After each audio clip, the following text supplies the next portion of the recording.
সালামু আলাইকুম ভাই। ওয়ালাইকুম সালাম। ভালো আছেন ভাই? জি ভাই, আলহামদুলিল্লাহ। আলহামদুলিল্লাহ ভাই। কথা তো আমার ক্লিয়ারলি শোনা যাচ্ছে নাকি? জি জি। ও আচ্ছা ভাই, তাহলে আমি একটু পেজটা শেয়ার করতাম, আপনি যদি একটু অন অফ করতেন। আচ্ছা, থ্যাংক ইউ ভাই। আর এই যে আমি একটু শেয়ার করি। ভাই দেখা কি যাচ্ছে? জি দেখা যাচ্ছে।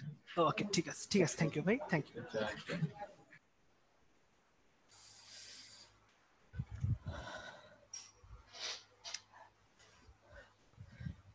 আসসালামু আলাইকুম পোলাপান, সবাইকে অন করছি, হ্যাঁ অন করছি। আচ্ছা, আসসালামু আলাইকুম সবাইকে, যারা যারা হচ্ছে সালাম দিচ্ছ সবাইকে অনেক অনেক থ্যাংক ইউ।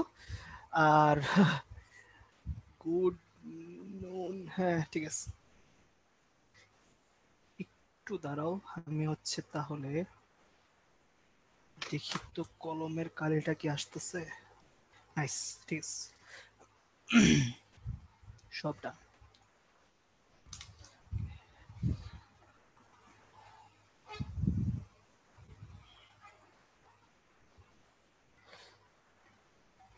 আজকে আজকে ঝর্ণায় গেছি, ঝর্ণা ঝর্ণা। আরে কক্সবাজার কেন? আরে না, কক্সবাজার না, ঠিক আছে, পিছনে আজকে হচ্ছে ঝর্ণা দিছি, ঝর্ণা। ধারণা বল, কত সুন্দর একটা পরিবেশ, ভালো লাগছে আমার কাছে।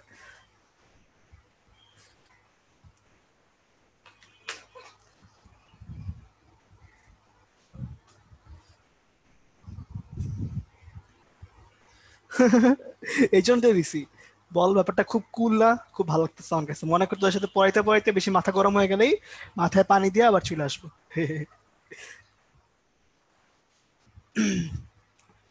এই তো আর কি। এই তো ঝলকের, এই তো বললাম। আলহামদুলিল্লাহ, এই তো তাসিন।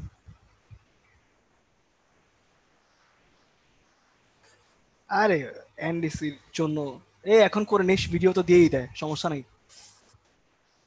আরে সমস্যা নাই, ভিজলে ভিজলাম, ভিজতে ভিজতে ক্লাস নিব, সমস্যা নাই।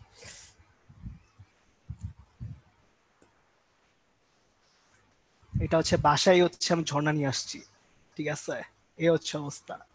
ওয়ালাইকুম আসসালাম নাফিসা।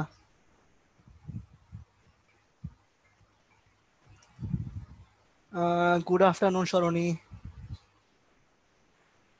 হ্যাঁ একদম, আমিও ব্যাপারটা এরকমই ভাবছি। এই তো আলহামদুলিল্লাহ নীলা, ভালো আছি। ওরে জোস জোস, কংগ্রেচুলেশন মেহেদি। আলহামদুলিল্লাহ ভালো আছি রে, ভালো আছি। যারা সালাম দিচ্ছি সবাইকে ওয়ালাইকুম আসসালাম। হ্যাঁ, আর আমাদের 1 মিনিট টাইম আছে, আমরা 1 মিনিটের মধ্যে হচ্ছে শুরু করবো। হ্যাঁ, তো আর যারা সালাম দিচ্ছিস, কারা কারা সালাম দিলি? জিয়াদ, তারপর হচ্ছে নাহিদা, সাদিয়া, জিহাদ, সেজুতি, সবাইকে ওয়ালাইকুম আসসালাম। হ্যাঁ, আর কেউ কুশল বিনিময় করিস না। আর 1 মিনিট টাইম আছে, তো তো এই 1 মিনিট পরে হচ্ছে আমরা ক্লাস শুরু করবো। তো আর সালাম দিস না, সালাম দিলে আবার উত্তর দিতে পারবো না আর কি, ঠিক আছে? তো সবাইকে আগে থেকে ওয়ালাইকুম আসসালাম বলে রাখলাম। হ্যাঁ আমি নরডিমিয়ান, ঠিক আছে, আমার সামনে এগুলো বলে লাভ নেই।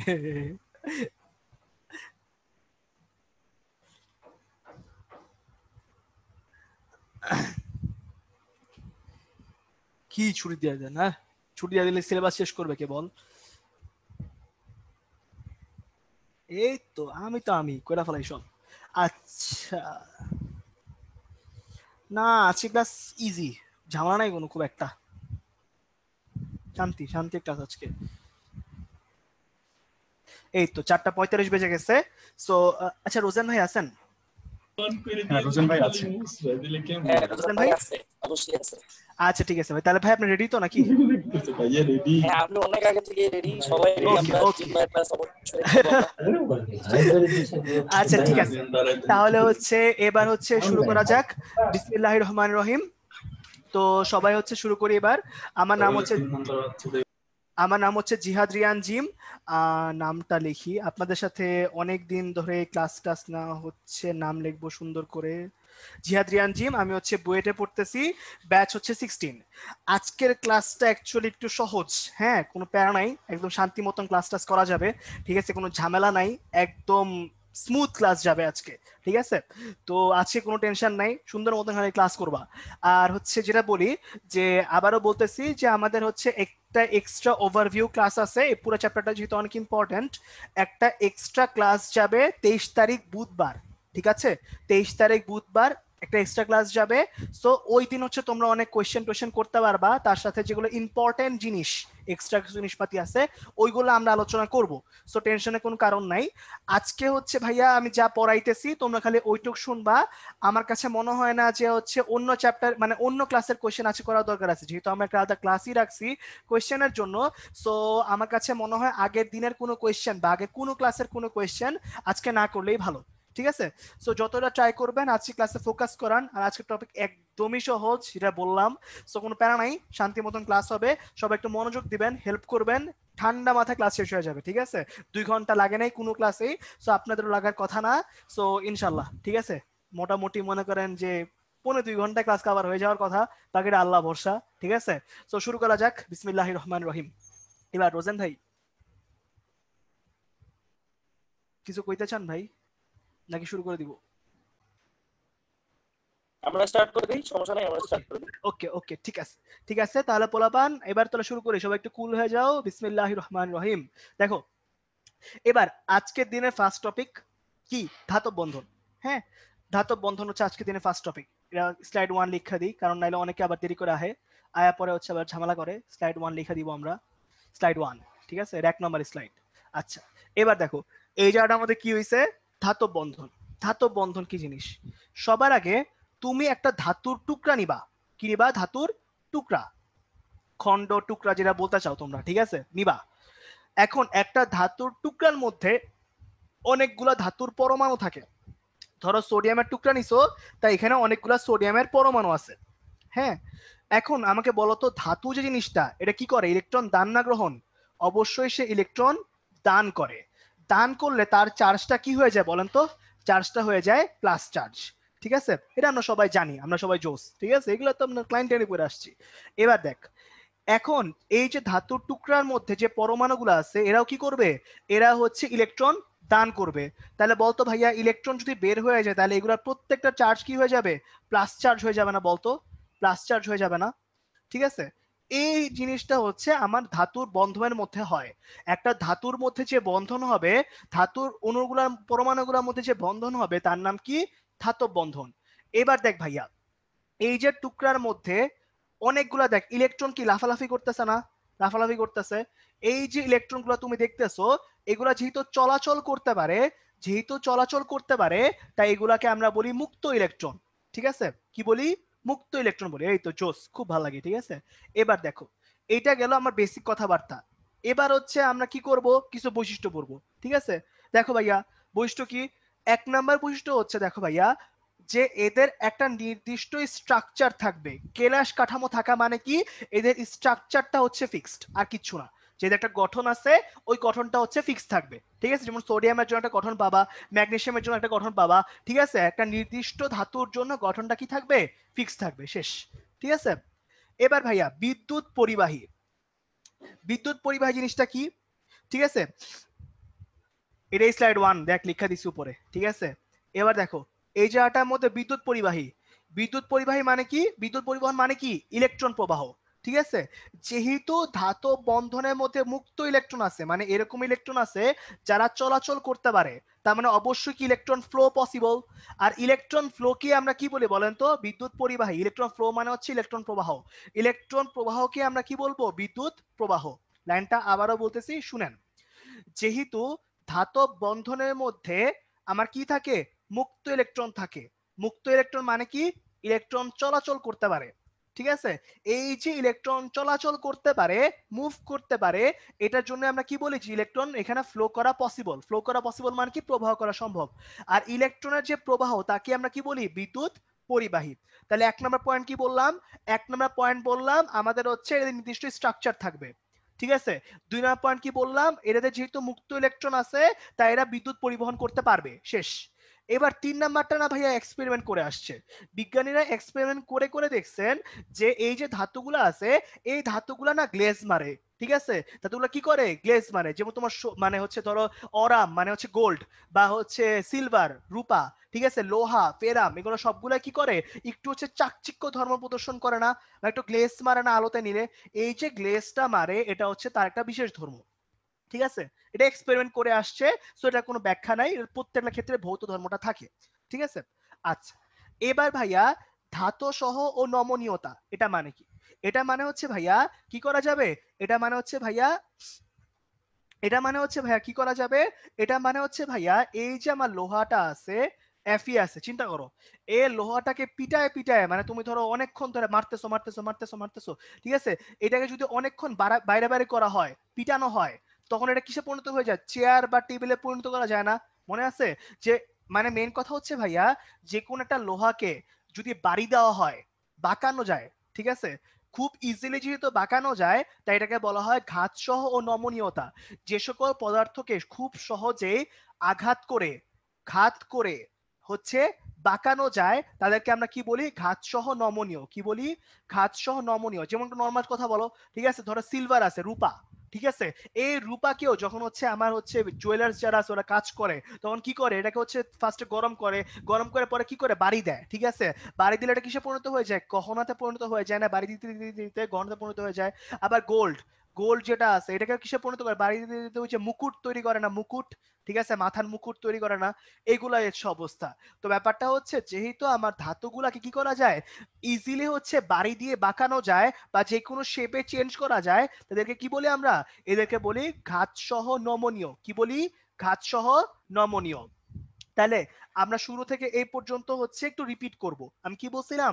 প্রত্যেকটা টপিক আগে পড়াবো, তারপর আবার রিপিট করব। সো পড়াইছি, অনেকে দেরি করে জয়েন করতেই পারেন, সো রিপিট করতেছি, একটু শুনেন। হ্যাঁ, 9-10 এ পড়াবছি ফার্স্টে যে একটা ধাতুর টুকরা নিছি। হ্যাঁ, টুকরার মধ্যে অনেকগুলা ধাতুর পরমাণু ছিল। এখন পরমাণু গুলা কি করে? যেহেতু তারা ধাতু, ইলেকট্রন দান করে।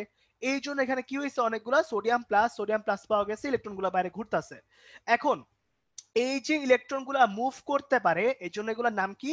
এগুলোর নাম হচ্ছে মুক্ত ইলেকট্রন। কি নাম বলতো ভাইয়া? মুক্ত ইলেকট্রন, ঠিক আছে?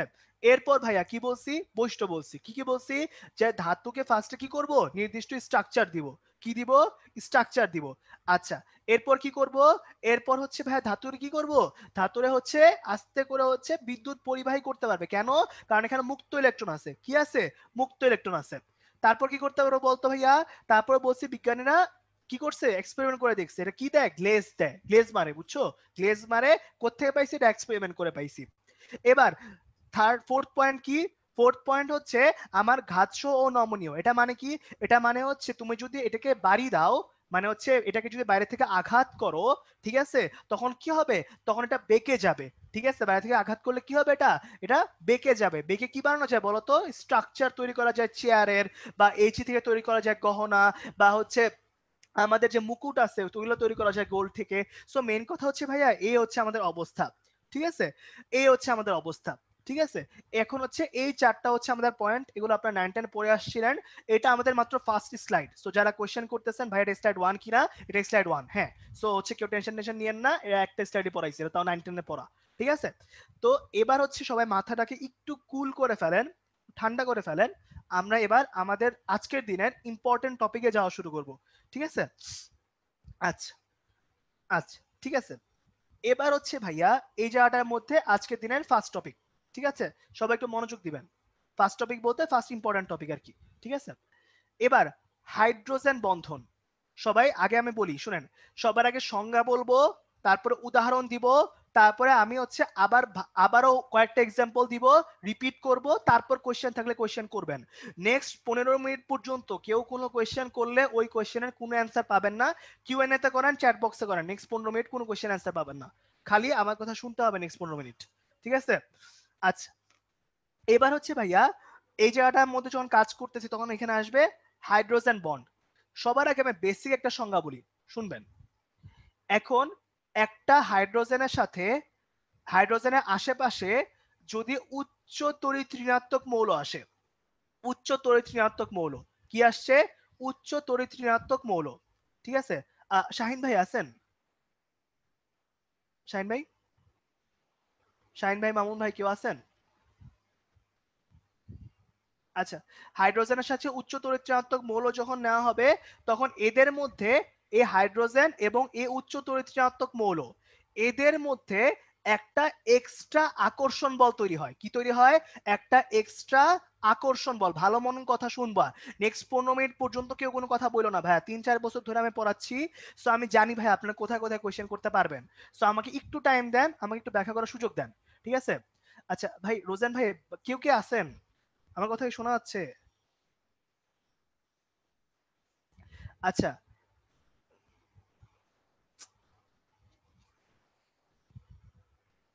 আচ্ছা, এই জায়গাটার মধ্যে যখনই হচ্ছে হাইড্রোজেনের সাথে কোন একটা উচ্চ তড়িৎ ঋণাত্মক মৌল আসবে, তখন হচ্ছে এখানে কি হয়, একটা এক্সট্রা আকর্ষণ বল তৈরি হয়। এই যে এক্সট্রা আকর্ষণ বলটা তৈরি হয়, এটাকে হচ্ছে আমরা কি বলি, এটাকে আমরা বলি হচ্ছে হাইড্রোজেন বন্ধন, ঠিক আছে? যেমন ভাই আমি এই কথাটা বলবো, সবাই শুনবেন, নিচের উদাহরণটা দিয়ে খেয়াল করেন, শর্তগুলোতে আমি একটু পরে যাচ্ছি। দেখেন, ধরেন এইচএফ একটা যৌগ তৈরি করা আছে, এখানে এইচএফ আর একটা যৌগ তৈরি করা আছে, এগুলো কিন্তু তৈরি হয়ে আছে, ঠিক আছে? বুঝো ভালো মতন, এগুলা কিন্তু তৈরি হয়ে আছে, ঠিক আছে?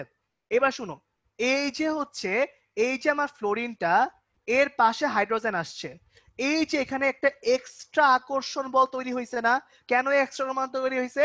কারণ এদের তড়িৎ ঋণাত্মকতার ডিফারেন্স অনেক বেশি।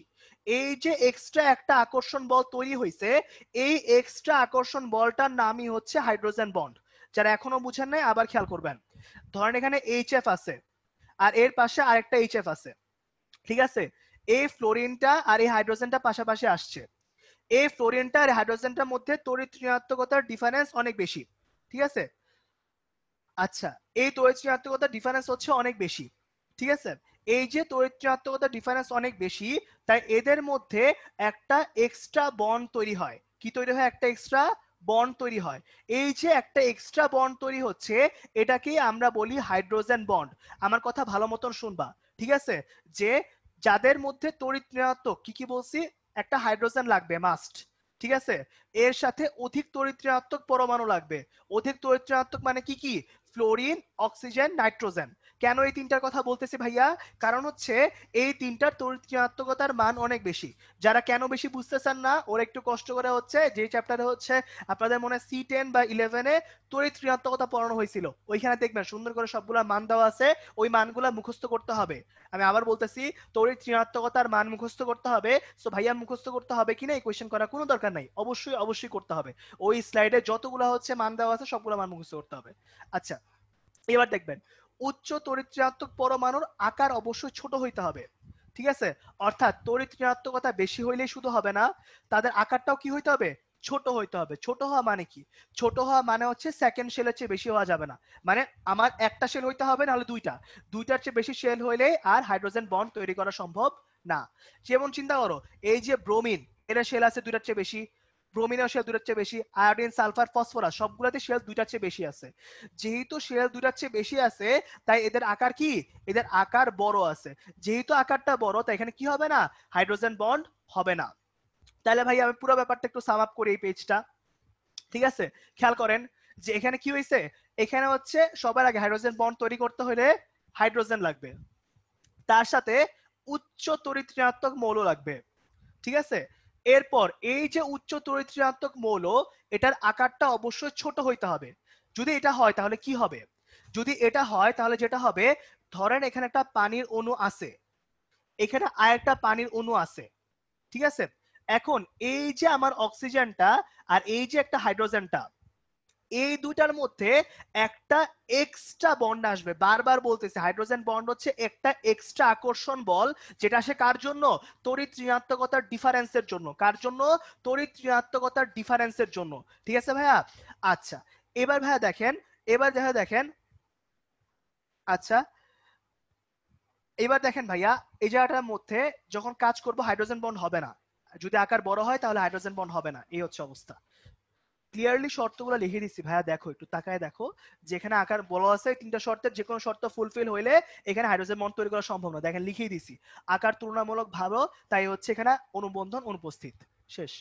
আচ্ছা, এবার দেখেন ভাইয়া, এই যে আবার যারা বুঝেন নাই, এখানে দেখেন H2 আছে, এখানে H2 আছে। দেখেন ভাই, আমার দেখার বিষয় অক্সিজেন হাইড্রোজেন পাশাপাশি আসছে, তাহলে এদের তড়িৎ ঋণাত্মকতার ডিফারেন্সের জন্য এদের মধ্যে কিন্তু শুরুতে কোনো বন্ড ছিল না। দেখেন, এই অক্সিজেনটা আর তার পাশে হাইড্রোজেন, এদের মধ্যে কিন্তু শুরুতে কোনো বন্ড ছিল না, কিন্তু এদের তড়িৎ ঋণাত্মকতার ডিফারেন্সের জন্য এদের মধ্যে একটা এক্সট্রা বন্ড আসছে, তাই এদেরকে কি বলা হবে? তাই এদেরকে বলা হবে হাইড্রোজেন বন্ড। এদেরকে কি বলা হবে? Hydrogen bond. যারা এখনো বুঝেন নাই ওরা আবার খেয়াল করবেন, আমি আরো অনেকগুলো উদাহরণ দিব, কোনো টেনশন নাই। আচ্ছা, এবার ভাই একটু চিন্তা করেন তো, ধরেন আপনার দুটা দেশের মধ্যে ম্যাচ হইতেছে, ঠিক আছে? ধরেন এই সাইডে আছে বাংলাদেশ, এই সাইডে হচ্ছে অস্ট্রেলিয়া। অস্ট্রেলিয়া আর বাংলাদেশের খেলা হইতেছে। এই যে অস্ট্রেলিয়া আর বাংলাদেশের খেলা, এটাকে তোমরা কি বলো? আন্তর্জাতিক ম্যাচ বলো না? মনে পড়ে যে একটা দেশের সাথে একটা দেশের যখন খেলা হয় তাকে কি বলো? আন্তর্জাতিক ম্যাচ। কি বলো? আন্তর্জাতিক ম্যাচ বলো না, বলো তো? ঠিক আছে, ধর এখানে আছে অস্ট্রেলিয়া, এখানে কি আছে? বাংলাদেশ। এদের মধ্যে যে ম্যাচ তার নাম কি? তার নাম হচ্ছে আন্তর্জাতিক ম্যাচ। আন্তর্জাতিক ম্যাচ। এখন ভাইয়া দুইটা ভিন্ন অনুর, এই যে দেখো দুইটা ভিন্ন দেশের মধ্যে খেলা হয়েছে, নাম দিছো আন্ত। দুইটা ভিন্ন অনুর মধ্যে খেলা হয়েছে, নাম দিছো কি? আন্ত। এখন দেখো দুইটা ভিন্ন অণুর মধ্যে যখন হাইড্রোজেন বন্ডটা হবে তার নামও কি হবে? আন্ত। তার মানে যখন ভিন্ন অণুর মধ্যে বন্ধন হবে তখন তার নাম কি? Hydrogen bond. হ্যাঁ বুঝি নাই, উদাহরণ দেন। আচ্ছা উদাহরণ দিব, দেখেন ভাইয়া এখানে এইটুক হচ্ছে একটা অণু, এখানে এইটুক আরেকটা অণু। একটু মনোযোগ দিয়ে দেখেন, এই অক্সিজেনটা আর এই হাইড্রোজেনটার মধ্যে শুরুতে কোনো বন্ড ছিল না, কিন্তু এদের তড়িৎ ঋণাত্মকতার ডিফারেন্সের জন্য এখানে কি হয়েছে? একটা এক্সট্রা আকর্ষণ বল তৈরি হয়েছে, যার নাম কি? যার নাম হচ্ছে হাইড্রোজেন বন্ড। যেহেতু দুটা ভিন্ন অণুর মধ্যে হয়েছে তাহলে তার নাম কি? তাহলে তার নাম হচ্ছে আন্ত হাইড্রোজেন বন্ড। ভিন্ন অণুর মধ্যে হইলে নাম কি? আন্ত হাইড্রোজেন বন্ড। বুঝি নাই ভাইয়া এখনো, আবার উদাহরণ দেন। আবার উদাহরণ দিব, সমস্যা নাই। দেখেন এখানে এইটুক হচ্ছে একটা অণু, এখানে এইটুক হচ্ছে আরেকটা অণু, ঠিক আছে? দেখেন ভাইয়া এখন এই দুইটা ভিন্ন অণুর মধ্যে কি হয়েছে? হাইড্রোজেন বন্ধন হয়েছে। যেহেতু দুইটা ভিন্ন অণুর মধ্যে হয়েছে তাহলে এটার নাম কি হবে? এটার নাম হবে আন্ত হাইড্রোজেন বন্ড। কি নাম হবে? আন্ত হাইড্রোজেন বন্ড। ভাইয়া এখনো বুঝি নাই, আবার এক উদাহরণ দেন। Okay nice. দেখেন এখানে এটা হচ্ছে একটা অণু, এখানে এটা হচ্ছে আরেকটা অণু।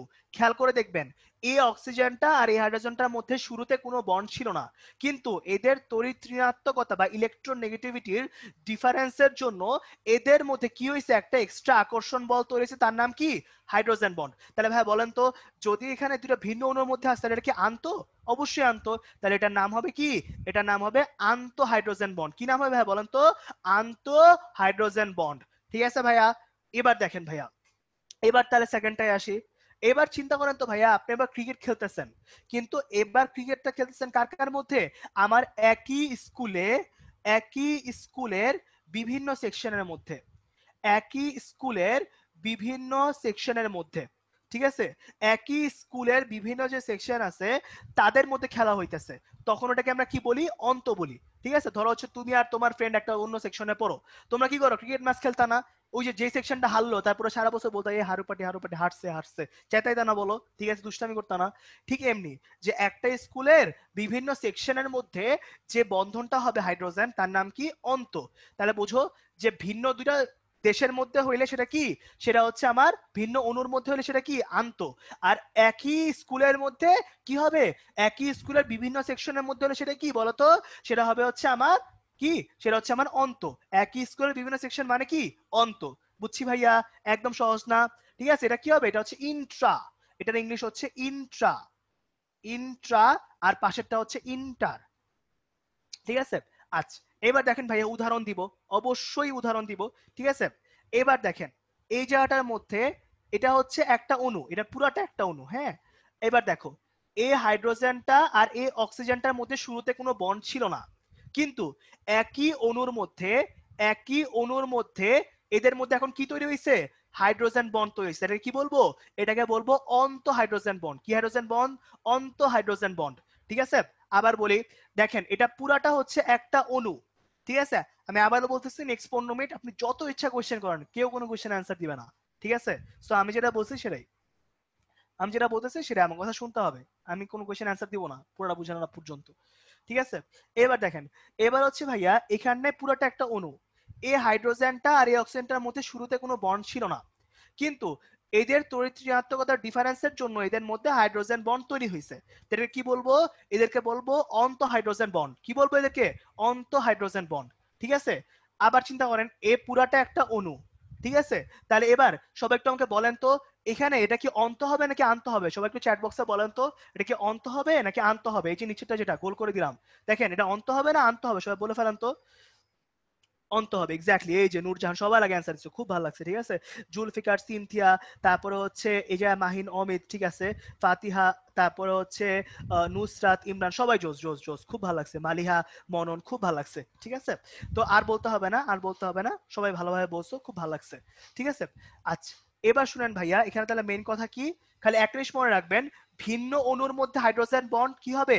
ভিন্ন অণুর মধ্যে হাইড্রোজেন বন্ড হবে আন্ত, মানে ইন্টার, ঠিক আছে। একই অণুর মধ্যে যদি হয়, একই অণুর মধ্যে যদি হয়, তাহলে সেটা কি?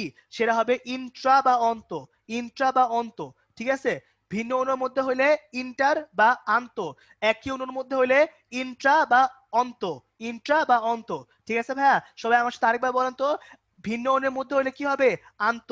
একই অণুর মধ্যে হলে কি হবে? অন্ত, ঠিক আছে। ভিন্ন অণু আন্ত, একই অণু অন্ত, বুঝছি ভাইয়া, ঠিক আছে। একদম সহজ না বলো? ঠিক আছে। তাহলে এবার ভাইয়া আমি 2 পেজ একটু রিপিট করে দিব, দেখেন কি কি বলছি। এখানে বলছি হাইড্রোজেন বন্ধন কাকে বলে? কাকে বলে? যে শুরুতে ধরেন এই অক্সিজেন হাইড্রোজেনের মধ্যে কোনো কি ছিল না, কোনো আকর্ষণ বা বন্ড ছিল না, কিন্তু যেহেতু এই যে তড়িৎ-ঋণাত্মকতার ডিফারেন্স অনেক বেশি এবং আকার অনেক ছোট, তাই কি হবে? এদের মধ্যে একটা এক্সট্রা আকর্ষণ বল আসবে, যার নাম কি? Hydrogen bond. এটা কয় প্রকার আছে? 2 প্রকার আছে, ঠিক আছে। দেখেন ভাই, 3টা শর্ত। হাইড্রোজেন থাকতে হবে, উচ্চ তড়িৎ-ঋণাত্মক হইতে হবে, উচ্চ তড়িৎ-ঋণাত্মক পরমাণুর আকার ছোট হইতে হবে। হাইড্রোজেন বন্ধ হওয়ার জন্য তিনটা শর্তই ফুলফিল করতে হবে। আমি আবারও বলতেছি, এই তিনটার যে কোনো একটা শর্ত ফুলফিল না হইলে হাইড্রোজেন বন্ড তৈরি করা সম্ভব না, ঠিক আছে। এরপরে ভাই কি বলছি? 2 প্রকার, একই অণুর মধ্যে হইলে অন্ত, ভিন্ন অণুর মধ্যে হইলে কি? আন্ত। এরপর অনেকগুলো উদাহরণ দিছি, ঠিক আছে, একদম সহজ, ঠিক আছে, এটাই তো বললাম। এবার ভাই খেয়াল করেন, অন্ত আন্ত গেল, এই পর্যন্ত আপনারা সবাই বুঝছেন আই গেস। এবার সবাই আমাকে বলেন তো, এই যে অন্ত আন্ত বুঝছেন কিনা? বুঝলে সবাই একটু চ্যাট বক্সে ওয়াই লিখে ফেলেন তো ভাইয়া, ওয়াই লিখে ফেলেন তো। এই যে নূরজাহান, জোস জোস, ঠিক আছে, সবার আগে আজকে তুমি অ্যান্সার করতেছো, খুব ভালো লাগতেছে, ঠিক আছে। ফাতিমা, তারপর নুসরাত, বর্ণালী, সাহিল, তারপর অন্তরা, আয়েশা, তারপর জান্নাত, রুনি, ঠিক আছে, সায়েম, কি নামটা কি পড়তে পারতেছি না কেন, রূপন্তী, আচ্ছা রূপন্তী, জামিল, তারপর তাশরিফ, ফারহান, তাসফিয়া, জুলফিকার, তনয়, জোস জোস জোস, ঠিক আছে। এই তো এমনি করলে না ভালো লাগে, বুঝছো। এই যে রাইসা, তারপর হচ্ছে সাদিয়া, সামিন, সাদিয়া, জোস জোস জোস, ঠিক আছে। মুবাশশিরা, ঠিক আছে, খুব ভালো লাগছে। আর বলতে হবে না, আর বলতে হবে না, ঠিক আছে, আর বলতে হবে না, সবাই একটু থেমে যান। এই যে পড়ে দিলাম, বুঝছো, শহীদুর। আচ্ছা তোমরা কেউ মাইন্ড করো না, বুঝছো, বললামই তো ভাইয়া, ঠিক আছে। এই যে মানে হচ্ছে, মানে তোমরা অনেকজন অ্যান্সার দাও, তো কাটটা রেখে কাটটা অ্যান্সার দিই বলো। এই যে তুষার, পড়ছি পড়ছি ভাই, নাম পড়ছি, টেনশন নিয়েন না। এই শুভ, তোমার নামও তো পড়ছি, কি কও মিয়া। হ্যাঁ, আচ্ছা, দেখো এবার, এবার হচ্ছে ভাইয়া, সবাই যেহেতু বুঝতে পারছেন, তাহলে হচ্ছে এখানটা হচ্ছে থামি, হ্যাঁ। আচ্ছা রাহা, পড়ছি পড়ছি, বুঝছো, ওই চোখে পড়ে না আর কি, বুঝছো, কি করব বলো। আচ্ছা, এবার সবাই একটু কুল হয়ে যান, হ্যাঁ, মাথাটাকে একটু ঠান্ডা করেন, সবাই মাথাটাকে একটু ঠান্ডা করেন। আমরা হচ্ছে এবার নেক্সট পেজে একটা 2 মার্কের কোয়েশ্চেন পড়বো, হ্যাঁ। এই 2 মার্কের কোয়েশ্চেনটা আমি ফার্স্টে আস্তে আস্তে করে বুঝাবো, তারপর রিপিট করব, ঠিক আছে। তো সুন্দর করে শুনে সবাই বুঝবেন, টেনশন নিয়েন না, হ্যাঁ। আচ্ছা, এবার দেখেন ভাইয়া, এই জায়গাটার মধ্যে আহ, এই জায়গায় একটু মনোযোগ দেন। আমি কি বলছিলাম? আমার যে হাইড্রোজেন বন্ড হওয়ার শর্ত কি? হাইড্রোজেন বন্ড হওয়ার শর্ত হচ্ছে হাইড্রোজেনের সাথে উচ্চ তড়িৎ-ঋণাত্মক, মানে ফ্লোরিন, অক্সিজেন, নাইট্রোজেন লাগবে। মনে রাখবেন, আপনাদের লেভেলে খালি এটাই মনে রাখবেন, হাইড্রোজেনের সাথে ফ্লোরিন, অক্সিজেন, নাইট্রোজেন, এই তিনটা হচ্ছে উচ্চ তড়িৎ-ঋণাত্মক, উচ্চ তড়িৎ-ঋণাত্মক প্লাস আকার ছোট, ঠিক আছে। এদের জন্য কি বন্ড পাওয়া যাবে? এদের মধ্যে হাইড্রোজেন বন্ড পাওয়া যাবে, ঠিক আছে। এবার তাহলে মনোযোগ দেন, H2O এর মধ্যে একটু খেয়াল করে দেখেন, এটা হচ্ছে H2O, এটা হচ্ছে H2O। দেখেন ভাইয়া, অক্সিজেন হাইড্রোজেন পাশাপাশি আসছে, যেহেতু পাশাপাশি আসছে, তাহলে বলেন তো ভাইয়া, এখানে হাইড্রোজেন বন্ড কি তৈরি হবে কি হবে না? সবাই একটু চ্যাট বক্সে বলেন তো, এখানে হাইড্রোজেন বন্ড কি তৈরি হবে কি হবে না? বলেন তো সবাই। অবশ্যই তৈরি হবে, ঠিক আছে। এদের মধ্যে এই যে বন্ডটা, এটা কি বলি আমরা, কি এখানে হচ্ছে হাইড্রোজেন বন্ডটা তৈরি হবে, ঠিক আছে। এবার চিন্তা করেন ভাইয়া, সমস্যা কি? এই যে সালফারটা আছে, সেকেন্ড কেস, হাইড্রোজেনের সাথে এবার সালফার আছে। সমস্যা হচ্ছে সালফারটা হচ্ছে একটা নিম্ন তড়িৎ-ঋণাত্মক, নিম্ন তড়িৎ-ঋণাত্মক, এর মান হচ্ছে 2.5, ঠিক আছে। নিম্ন তড়িৎ-ঋণাত্মক, আবার আকারও বড়। তো এখানে কি তৈরি করা যায় না? এখানে হচ্ছে হাইড্রোজেন বন্ড তৈরি হবে না, ঠিক আছে, আমি আবারও বলতেছি কেন তৈরি হয় নাই, কারণ এটা নিম্ন তড়িৎ ঋণাত্মক। আমাদের শর্ত কি ছিল, উচ্চ তড়িৎ ঋণাত্মক হইতে হবে, আবার আকার ছোট হইতে হবে। কিন্তু এখানে সালফারের আকারও বড়, আবার এটাও কি নিম্ন তড়িৎ ঋণাত্মক, তাই কি করা যায় না বলেন তো, তাই এখানে হাইড্রোজেন বন্ডটা তৈরি করা যায় না। ঠিক আছে ভাইয়া, সবাইকে এই পর্যন্ত বুঝছি? আচ্ছা, এবার একটু সবাই চিন্তা করেন তো ভাইয়া, আপনারা ছোটবেলায় পড়ছিলেন মনে পড়ে কুলম্বস ল 1/d²। ঠিক আছে, যে কি পড়ছিলাম, যে যত হচ্ছে দূরত্ব বাড়বে তত আমার কি হবে, আকর্ষণ বলের মান কমবে। মনে কি পড়ে? মনে কি পড়ে বলাবান, মনে কি পড়ে? মনে পড়ে, ঠিক আছে। এই যে হাইড্রোজেন বন্ড যেটা আছে এটা কি একটা এক্সট্রা আকর্ষণ বল না? তাহলে যার মধ্যে এইচ বন্ডটা আছে তার মধ্যে কি আছে, আকর্ষণ বল কি বেশি আছে না কম আছে? অবশ্যই বেশি আছে। ঠিক আছে, যার মধ্যে হাইড্রোজেন বল নাই তার মধ্যে কি আছে, আকর্ষণ বল কম আছে না বেশি আছে? আকর্ষণ বল কম আছে। ঠিক আছে ভাইয়া, এখন আমাকে বল, আকর্ষণ বল যার বেশি তার কি আকার ছোট, আর যার আকর্ষণ বল কম তার মধ্যে কি দূরত্ব কি বেশি? মনে আছে ছোটবেলা পড়ছিলি যে গ্যাসের মধ্যে কি হয়, আন্তঃআণবিক দূরত্ব বেশি থাকে, গ্যাসের জন্য সবচেয়ে বেশি দূরত্ব, দূরত্ব আরেকটু যদি কইমা যায় তখন এটা কি হয়ে যায়, তরল। আর পাশাপাশি যখন মিলা যায় তখন এটা কি হয়ে যায়, কঠিন। মনে পড়ে যে হচ্ছে আন্তঃআণবিক দূরত্ব যত বাড়ে তত কি হয়, কঠিন থেকে তরল, তরল থেকে গ্যাস হয়। মনে আছে পড়ছিলি যে, মনে পড়ে? আচ্ছা, এগুলা পড়ছি। তাহলে দেখ ভাইয়া, এগুলা কেন বললাম, এগুলা বললাম যে একটু আগে তোরা বলছিস যে, কি বলছিস, এখানে হাইড্রোজেন বন্ড তৈরি হয়েছে। হাইড্রোজেন বন্ডটা কি, হাইড্রোজেন বন্ডটা হচ্ছে একটা এক্সট্রা আকর্ষণ বল। ঠিক আছে, তাহলে যার মধ্যে হাইড্রোজেন বন্ড আছে তার মধ্যে একটা এক্সট্রা আকর্ষণ বল আছে। এখন যার আকর্ষণ বল বেশি তার কি আন্তঃআণবিক দূরত্ব কম না বেশি? তার মধ্যে অবশ্যই আন্তঃআণবিক দূরত্ব কি হবে, কম হবে। যেহেতু দূরত্ব কম তাহলে ওটা কি হবে, ওইটা হবে তরল। ঠিক আছে, আবার চিন্তা কর, এর আন্তঃআণবিক বল কম, তার মানে দূরত্ব কি হবে, দূরত্ব হচ্ছে বেশি। দূরত্ব বেশি হলে কি হয়, দূরত্ব বেশি হলে ওটা হয় কি, গ্যাস। দূরত্ব হলে বেশি হলে কি হয়, গ্যাস। ঠিক আছে, আমি আবারও শুরু থেকে বলবো, সব একটু মনোযোগ দে। সবার প্রথম কথা হচ্ছে, হাইড্রোজেনের সাথে ফ্লোরিন, অক্সিজেন, নাইট্রোজেন, কি কে বলছি, ফ্লোরিন, অক্সিজেন, নাইট্রোজেন, এই তিনটা হচ্ছে উচ্চ তড়িৎ ঋণাত্মক মৌল প্লাস আকার ছোট। তাই এখানে কি বন্ড তৈরি হয়েছে, হাইড্রোজেন বন্ড তৈরি হয়েছে। ঠিক আছে, কিন্তু সালফারটা একে তো হচ্ছে সে নিম্ন তড়িৎ ঋণাত্মক, আবার তার আকারও বড়, তো সে কি করতে পারে না, হাইড্রোজেন বন্ড তৈরি করতে পারে না। এখন যার মধ্যে হাইড্রোজেন বন্ড আছে তার মধ্যে একটা এক্সট্রা আকর্ষণ বল আছে, কার জন্য, হাইড্রোজেন বন্ধনের জন্য। আকর্ষণ বল যার বেশি তার কি হবে, দূরত্ব কম, এটা লিখছি দূরত্ব কম। যার দূরত্ব কম ওটা কিসে পরিণত হয়, তরলে। আবার দেখ ভাইয়া, এখানে হাইড্রোজেন বন্ড নাই, তাহলে কোনো এক্সট্রা বল কি আছে, নাই কিন্তু ভাইয়া। এক্সট্রা বল না থাকার কারণে এখানে কি হবে বলতো, দূরত্ব কি আছে, বেশি আছে। এই যে দূরত্ব বেশি, তাহলে এখানে কি হইলো, এখানে হচ্ছে গ্যাস হয়ে গেল। কথা বুঝছি ভাইয়া? ঠিক আছে, এই 2.5 হচ্ছে সালফারের তড়িৎ ঋণাত্মকতার মান, 2.5 হচ্ছে তড়িৎ ঋণাত্মকতার মান। আচ্ছা, ঠিক আছে, এই হচ্ছে আমার অবস্থা। তাহলে ভাই এটা 2 মার্কে আসবে। ঠিক আছে, সুন্দর করে এখানে লেখা দিবা, পানির মধ্যে হাইড্রোজেন বন্ড আছে, H2 আছে, হাইড্রোজেন বন্ধন নাই। ঠিক আছে, কেন আছে কেন নাই, কারণ অক্সিজেন উচ্চ তড়িৎ ঋণাত্মক কিন্তু সালফার হচ্ছে নিম্ন তড়িৎ ঋণাত্মক। ঠিক আছে, মানগুলো অবশ্যই বলবা। ঠিক আছে, দেখো লেখা দিছি, এই যে অক্সিজেন তড়িৎ ঋণাত্মকতা হচ্ছে 2.5 আর সালফার হচ্ছে 2.5। ঠিক আছে, 3.5 2.5। ঠিক আছে, হাইড্রোজেন বন্ড তৈরি হবে, এখানে তৈরি হবে না। এখানে আকর্ষণ বল বেশি, এখানে আকর্ষণ বল কম। আকর্ষণ বল বেশি হওয়ার কারণে এটা তরল হবে, আকর্ষণ বল কম হওয়ার কারণে গ্যাস হবে। শেষ, এইটুকু রেখে 2-2। ঠিক আছে, এবার এখন ভাইয়া সমস্যা হচ্ছে হাইড্রোজেন বলটার জন্য কাজ করতেছি। এবার আমরা দেখব বরফ। আমি তো জানি এখন তোমাদের মাথায় কি আসবে, তোমাদের মাথায় আসবে ভাইয়া বরফ কি করা সম্ভব, ওইখানে কি হাইড্রোজেন বন্ড আছে, বলো মাথায় আসতেছে না এটা? ঠিক আছে, আমি তো জানি তোমাদের মাথা কেমনে কাজ করে। তো এই জন্যই আমি বরফ আর পানির জন্য একটা পেজ রাখছি। ঠিক আছে, একদম আস্তে আস্তে কথা শুনো। চিন্তা করো তো ভাইয়া, পানি নরমাল অবস্থায় তরল থাকে, ঠিক আছে, কিন্তু আমার যে বরফটা সেটা কি কঠিন অবস্থায় থাকে না বলতো, কঠিন অবস্থায় থাকে। ঠিক আছে, এবার ভাইয়া এটা পর্যন্ত ভাইয়া মনে রাখতে হবে যে তরল যেটা আছে এর আকার কিন্তু ফিক্স না, এর আকার কিন্তু ফিক্সড নাই।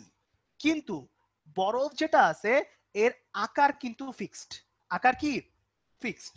ঠিক আছে, এবার বুঝো ভালো মতন, এই যে আকারটা ফিক্সড, এই জন্য হাইড্রোজেন মানে ব্যাপারটা হচ্ছে এই বরফের মধ্যে সবসময় এরকম ষড়ভুজ আকৃতি পাওয়া যায়। কি আকৃতি পাওয়া যায়, ষড়ভুজ আকৃতি, ইংলিশে বলা হয় হেক্সাগোনাল। ঠিক আছে, সবসময় মনে রাখবা যে কোনো বরফ হোক, যে কোনো কিছু হোক, বরফের মধ্যে আমার 6 অণু পানি পরস্পরের সাথে যুক্ত হয়ে একটা ষড়ভুজ আকার তৈরি করে, যেখানে মাঝের অংশটা হচ্ছে ফাঁপা। মাঝের অংশ কি? ফাঁপা। কিন্তু পানির মধ্যে ভাইয়া এরকম কোনো ফাঁপা কি আছে? দেখো ভাই এখানে কেন ফাঁপা আসছে, কারণ সে একটা নির্দিষ্ট স্ট্রাকচারে গেছে, কিন্তু পানির মধ্যে কোনো নির্দিষ্ট স্ট্রাকচার কি আছে? নাই। কিন্তু এই জন্য এর মধ্যে মাঝখানে কোনো মানে খালি জায়গাও নাই। এই জন্য ভাইয়া এখানে যদি তুমি তুমি যদি কাজ করো, তুমি হচ্ছে ফার্স্টে করবা কি, আজকে ক্লাসের পরে 1 গ্লাস পানি নিবা। হ্যাঁ, 1 গ্লাস পানি নিবা। এই 1 গ্লাস যে পানি আছে, এই যে H2, সরি পানি লিখবো, পানি না, তোমরা আবার কান্নাটি শুরু করবো যে আল্লাহ ভাই বা H2 তো 2 জায়গায় আছে। ঠিক আছে, পানি লিখবো, পানি, বাংলায় পানি লিখবো। ঠিক আছে, 1 গ্লাস পানি নিবা। এই পানিটাকে ফ্রিজে রাখবা। ফ্রিজের মধ্যে রাখলে বরফ দেখবা। ঠিক আছে, দেখবা পানি যদি তুমি 1 গ্লাস নাও, তাহলে বরফটা যদি কানে কানে পূর্ণ করো, তাহলে দেখবা বরফের মধ্যে একটা এক্সট্রা পোর্শন পাওয়া যায়। এই যে একটা এক্সট্রা অংশ পাওয়া যায়, এক্সট্রা পোর্শন। এই যে এক্সট্রা পোর্শন, এটা কেন পাওয়া যায়? এটা পাওয়া যায় এই ফাঁপা অংশটার কারণে। চিন্তা করো একটু, তোমার নির্দিষ্ট স্ট্রাকচারে, যখন আগে তার নির্দিষ্ট স্ট্রাকচার ছিল না, কিন্তু এখন নির্দিষ্ট স্ট্রাকচার আসছে, এবং নির্দিষ্ট স্ট্রাকচার তৈরি করার কারণে তার ভিতরে কিছু ফাঁকা অংশ আসছে। তাহলে যদি ফাঁকা অংশ মাঝখানে আসে, তাহলে বাইরে দিয়ে কি তার আয়তনটা একটু বেড়ে যাবে না?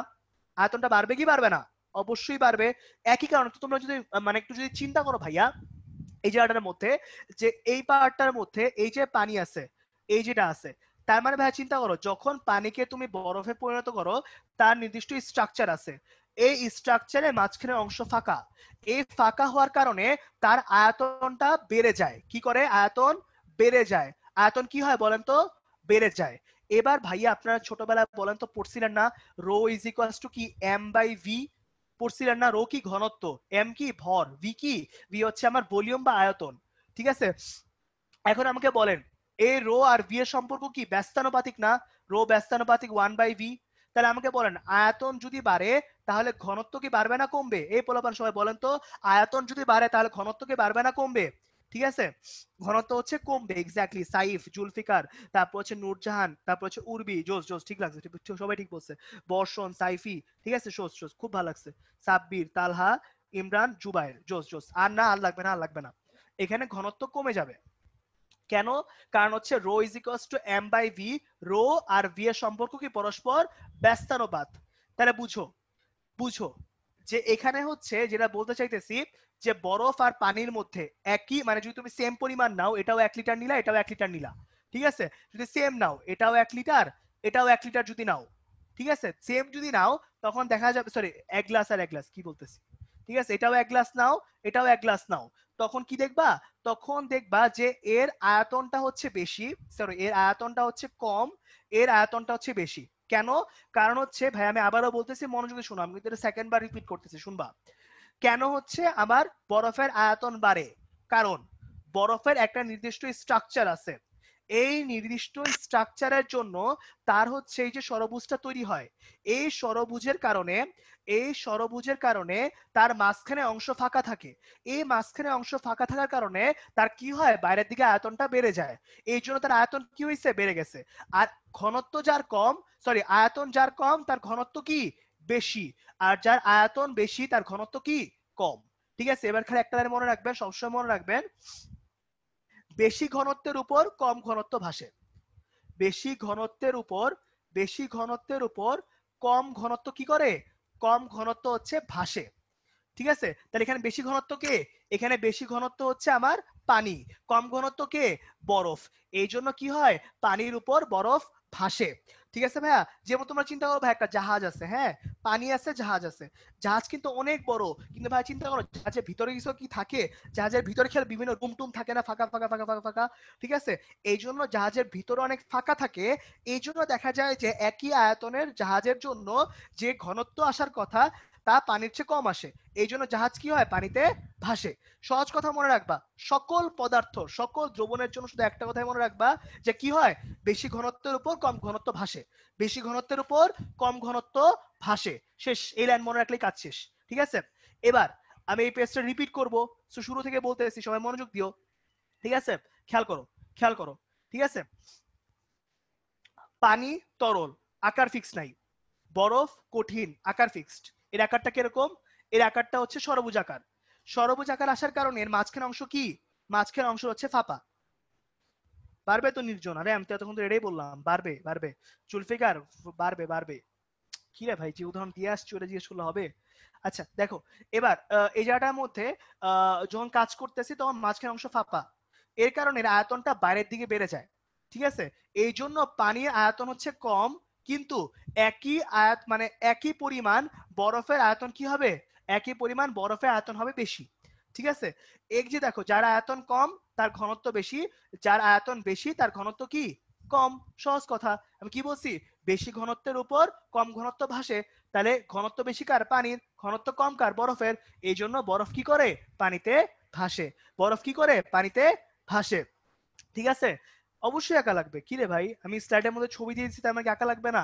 এই সরবুজটা আঁকবা আর এখানে বাম পাশের পানি রাখবা, শেষ, কাহিনী শেষ। পুরো আঁকা লাগবে না, এই মানে এই সরবুজটা আঁকতে হবে আর পাশে হচ্ছে এই পানিটা আঁকতে হবে।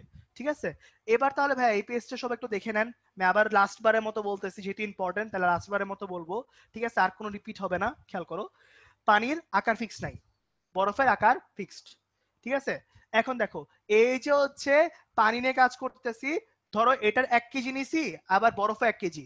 দেখবা একই একই ভরের পানির আয়তন কম, একই ভরের পানির আয়তন হচ্ছে বেশি। কেন? কারণ বরফের হচ্ছে মানে বরফের আকারটা ফিক্সড, মাঝের অংশটা ফাঁপা। ফাঁপা হওয়ার কারণে তার বাইরের দিকে আয়তন কি হয়? বেড়ে যায়। আর আয়তন বাড়লে ঘনত্ব কি হয়? কমে যায়। আমি কি বলছি? বেশি ঘনত্বের উপর কম ঘনত্ব ভাসে, তাই বরফের উপর কে ভাসে? পানি ভাসে। বরফের উপর কে ভাসে? পানি ভাসে। আচ্ছা, তাহলে এই পেজটা হচ্ছে এই যে জায়গাটার মধ্যে কাজ করলাম, তাহলে পরের পেজের মধ্যে আমি সুন্দর করে পোল কোশ্চেন দেখাবো, সবাই পোল কোশ্চেন অ্যান্সার দিবেন। ঠিক আছে ভাইয়া, সবাই এবার তাহলে বলেন বরফের আকৃতি, আগের পেজে পরে আসছি, বলেন বরফের আকৃতিটা কিরকম? এটা হচ্ছে পোল কোশ্চেন। সবাই সুন্দর করে এবার, আমি বেশি টাইম দিব না, 45 সেকেন্ড, 45 সেকেন্ডের মধ্যে সবাই অ্যান্সার করে ফেলেন।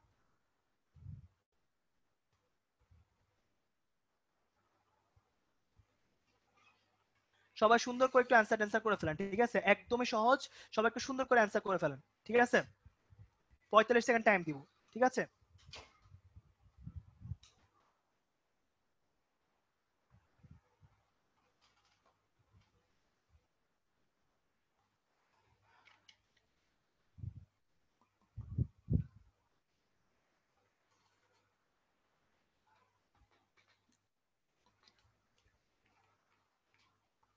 আরো হচ্ছে 10 সেকেন্ড, আরো আরো 5 সেকেন্ড এক্সট্রা দিলাম, যাও 50 পর্যন্ত যাও।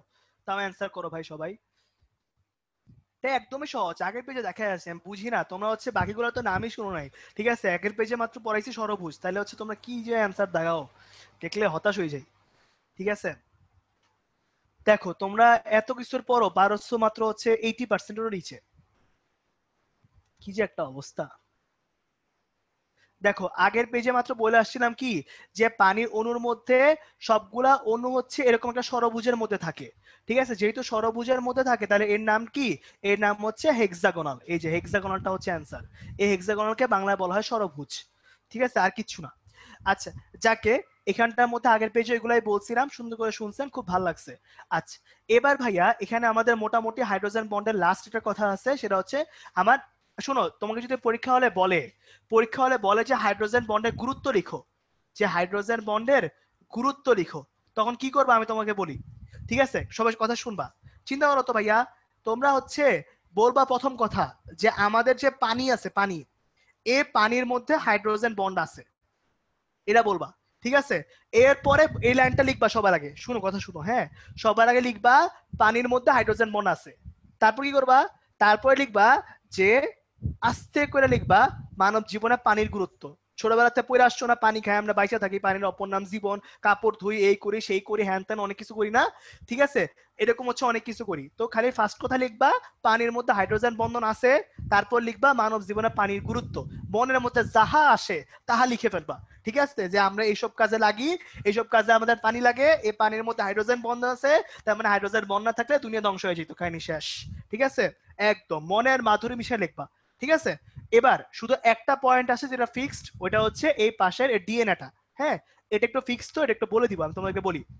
তোমরা যদি বায়োলজি ঠিক মতো পড়ে থাকো তাহলে প্রত্যেকটা হচ্ছে ডিএনএ এর মধ্যে এই যে অ্যাডেনিন, থায়ানিন, গুয়ানিন এরকম করে অনেকগুলো হচ্ছে প্রোটিন থাকে, ঠিক আছে, নাইট্রোজেন বেস থাকে।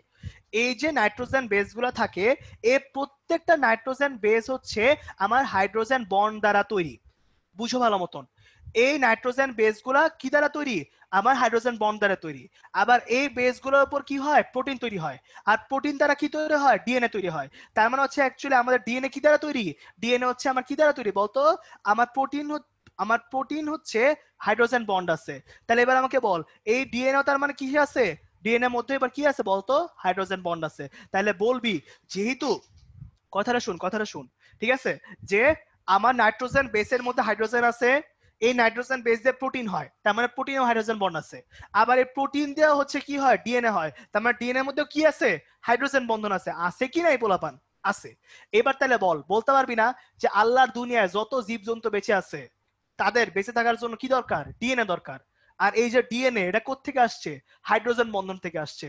তার মানে কি হাইড্রোজেন বন্ধন না থাকলে দুনিয়ায় ধ্বংস, জীবজন্তুও ধ্বংস, ঠিক আছে, কারণ ডিএনএই নাই। ডিএনএ না থাকলে দুনিয়াই ধ্বংস হয়ে যাবে, ঠিক আছে, কোনো জীবজন্তু নাই, কিচ্ছু নাই, ঠিক আছে। তো একদম সিম্পল কথা, ঠিক আছে, খালি এটাই করবা, ঠিক আছে।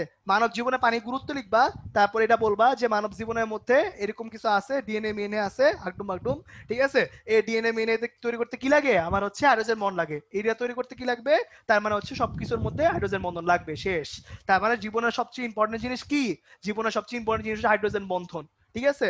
আর কিছু থাকুক বা না থাকুক, হাইড্রোজেন বন্ধন আমাদের লাগবেই, এটা হচ্ছে সহজ কথা, শেষ। আচ্ছা, এই হচ্ছে আমাদের অবস্থা, একদম সহজ না বলো? ঠিক আছে। আচ্ছা, এবার অনেকে হয়তো নামাজ টামাজ পড়তে যাবা, বুঝছো? তো আমি আসর নামাজের জন্য একটু ব্রেক দিব, কোন টেনশন নাই। 5 মিনিট দিব, হ্যাঁ, কেউ হচ্ছে কাহিনী করো না। 5টা 27 বাজে। সো তোমরা একটু কষ্ট করে 5টা 33 এর মধ্যে একটু কষ্ট করে চলে আইসো, হ্যাঁ। আমি হচ্ছে একটু ফাস্ট, মানে একটু হচ্ছে দেরি টেরি করো না, সুন্দর করে চলে আইসো আর কি। 6 মিনিট দিলাম, ঠিক আছে।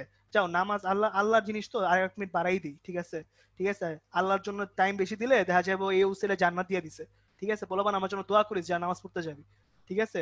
এই যে 5টা 34 যা, ঠিক আছে। 7 মিনিট দিলাম, ঠিক আছে। তাহলে সুন্দর করে 7 মিনিট একটা ব্রেক নাও, আস্তে ধীরে নামাজটা পড়ো, নামাজটা পড়ে আসো, তারপর আমরা বাকি জিনিসপাতি পড়বো, ঠিক আছে, কোন টেনশন নাই, যাও, ঠিক আছে। আচ্ছা, ওকে ওকে, তার নামাজ পড়ে আসো, ঠিক আছে। বিসমিল্লাহির রহমানির রহিম বলবান, নামাজ পড়ো, ঠিক আছে। দোয়া করো, বুঝছো, নামাজ পড়ে ব্রেকটা দিলাম, বুঝছো, দোয়া টোয়া করো, ঠিক আছে। মনে করো তুমিও জান্নাতে গেলাম, আমিও জান্নাতে গেলাম, ঠিক আছে। জান্নাতে কেমিস্ট্রি পড়া মনে, হ্যাঁ। আচ্ছা, যাকে, তো সবাই সুন্দর করে একটু নামাজটা পড়ে আসো, আমরা ওখানে একটু ব্রেক নিই, হ্যাঁ। আচ্ছা।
আচ্ছা আরো 2 মিনিট আছে, সমস্যা নাই। নামাজ পড়ুক পোলাপান আস্তে আস্তে। আমার পড়াশোনা এই তো আলহামদুলিল্লাহ, পড়াশোনা তো ভালোই চলে। চলে বলতে কি, আমরা তো হচ্ছে মনে করো ভার্সিটিতে উঠলে তার অত অত মানে অত বলতে কি, লাইক পরীক্ষার আগের দিন পড়া হয় আর কি, লাইক সিটি পরীক্ষা থাকলে বা অ্যাসাইনমেন্ট থাকলে, তো ওইগুলো যখন থাকে তখন পড়াশোনা করি, যখন থাকে না তখন এই যে সারাদিন ক্লাস নেই। কালকে কোনো পরীক্ষা নেই, কালকে তো শুক্রবার, ঠিক আছে, তো হচ্ছে শনিবার দিন পরীক্ষা আছে, তো শুক্রবার রাতে হয়তো পড়তে বসবো এই।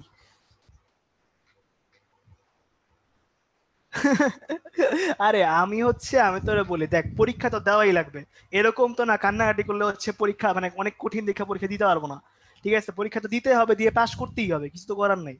তো এই জন্য আর কি করব, ঠিক আছে, একটু মানে আস্তে আস্তে করে রিল্যাক্স করে একটু একটু করে পড়ি আর কি। ঠিক আছে, মনে করো সন্ধ্যাবেলা দেখা যায় মাগরিবের পর পড়তে বসছি, আধা ঘন্টা পড়ছি আর পড়তে মন চায় না, আবার 20 মিনিট একটু, আমি তো টিভি সিরিজ দেখি, ওই সিরিজ দেখা এই তো আর কি এই।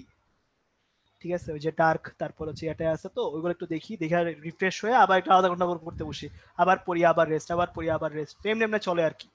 ঠিক আছে, আর কিছু না। পড়াশোনা বাদ দিব কেন, কি একটা আজীব কথাবার্তা রে ভাই, তাহলে বইয়ের পাশ করতে দিবে আমারে কি রে ভাই? আচ্ছা, একদম একদম নায়াগ্রা ফল, জোসনা ব্যাপারটা। অ্যানিমে সব দেখি না রে ভাই, আমি তোরে বলি, অ্যানিমে হচ্ছে হান্টার হান্টার দেখছি, ফুল মেটাল আলকেমিস্ট, আর একটা হচ্ছে, আর এখানে কি দেখলাম, ডেথ নোট, এই তিনটা দেখছি। ইস, জি বাংলা কেন দেখবো, কি কস বেটা? আচ্ছা, আমাদের 34 বাজে গেছে, তো আমরা হচ্ছে আপাতত আপাতত আর কোনো কথা নিচ্ছি না, হ্যাঁ? ঠিক আছে, টাইম শেষ, এই পোলাপান নামাজ পড়ে চলে আসছে, ঠিক আছে। এই কি একটা অবস্থা, পোলাপান নামাজ পড়তে গেছে আর আমরা হচ্ছে এনে কি সিরিজ নিয়ে আলাপ আলোচনা, দুনিয়া দুনিয়া ধ্বংস দুনিয়া, ঠিক আছে। এখন শোনো, এবার দেখ এ পর্যন্ত গেল, 34 বেজে গেছে, সো আপাতত হচ্ছে আমরা এখানে থামতেছি, হ্যাঁ?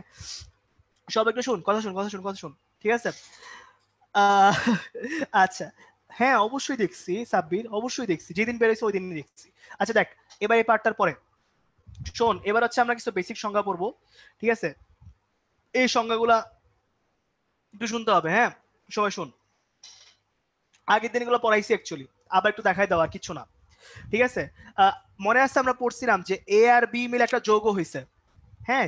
এই যে যৌগটা হয়েছে, এরা পোল তৈরি করতে পারবে কিনা আগে বল, পোল মানে কি, যাদের মধ্যে প্লাস মাইনাস আছে, ঠিক আছে, যাদের মধ্যে প্লাস মাইনাস আছে তোকে আমরা ডাইপোল বলি বা পোলার যৌগ বলি, যেটা তোরা বলতে চাস।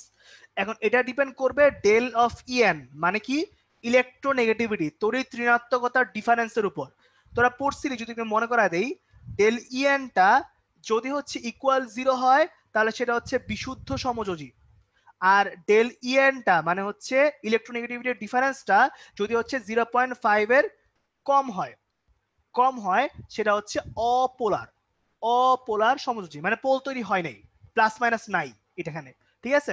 আরেকটা জায়গায় কি পড়ছিলি, ডেল ইএনটা যদি হচ্ছে 0.5 এর সমান, 0.5 এর সমান বা 0.5 থেকে বড়, 5 এর সমান বা 5 থেকে বড় হয়, তখন সেটা হচ্ছে পোলার, পড়ছিলি না? আর এই যে ডেল ইএন যেটা, এটা যদি প্রায় 1.7 থেকে বড় হয়ে যায় তখন সেটা হয়ে যায় প্রায় আয়নিক, মানে আয়নিক মানেও কি এর মধ্যে কি আছে, প্লাস মাইনাস আছে। তাহলে বুঝ, বাম সাইডের দুইটা কেস মানে 0 থেকে 0.5, এখানে কিন্তু কোনো প্লাস বা মাইনাস নেই, ঠিক আছে। কিন্তু ডান সাইড 0.5 এর থেকে বড় হইলেই কি আছে, প্লাস বা মাইনাস আছে। এইটুক ক্লিয়ার? ঠিক আছে, এইটুক কি ক্লিয়ার সবাই? এইটুক ক্লিয়ার? আচ্ছা, ক্লিয়ার, আচ্ছা ঠিক আছে। এবার দেখেন ভাইয়া, এই পার্টটার মধ্যে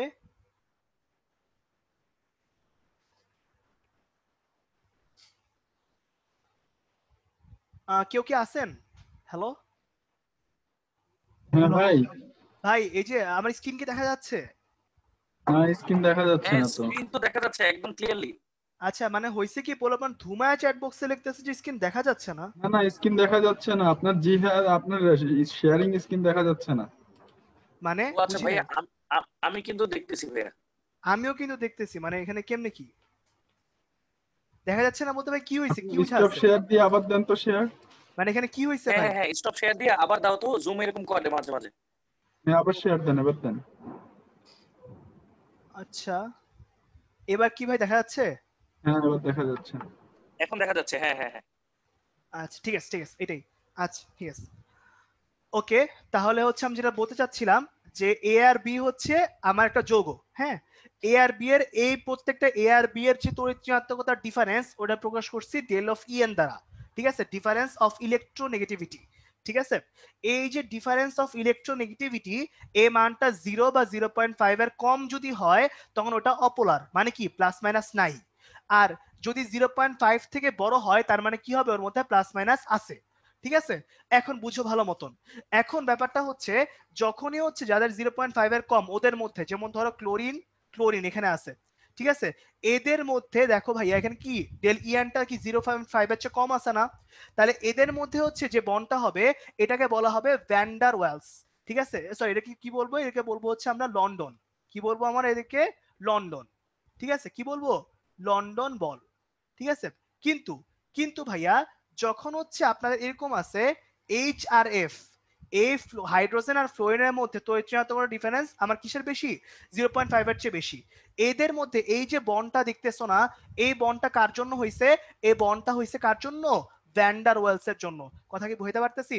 তার মানে হচ্ছে ভাইয়া যদি ইলেকট্রোনেগেটিভিটির ডিফারেন্সটা 0.5 থেকে বড় হয় তখন ওখানে ভ্যান ডার ওয়েলস পাওয়া যাবে, কিন্তু যদি 0.5 এর চেয়ে কম হয় তখন ওই বলটার নামই কি হয়ে যাবে, ওই বলটার নামই হয়ে যাবে হচ্ছে লন্ডন বল। যেমন ভাই একটা উদাহরণ দিয়ে একটু চিন্তা করেন তো, ধরেন কোনো কারণে আমাদের হচ্ছে জেনন আর জেনন এই দুটার মধ্যে বন্ধন হয়েছে, ঠিক আছে।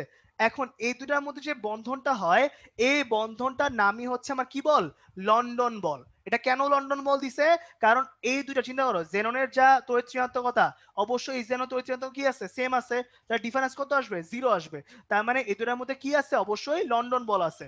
আমি যেটা বলতে চাইতেছি আবারও বলি শুনেন, যদি ইলেকট্রোনেগেটিভিটি ডিফারেন্স 0.5 থেকে কম হয় তাহলে লন্ডন বল হবে, যদি ইলেকট্রোনেগেটিভিটি ডিফারেন্স 0.5 থেকে বেশি হয় তখন ওটাকে বলি ভ্যান ডার ওয়েলস, ওটাকে কি বলি, ভ্যান ডার ওয়েলস বলি, ঠিক আছে ভাইয়া।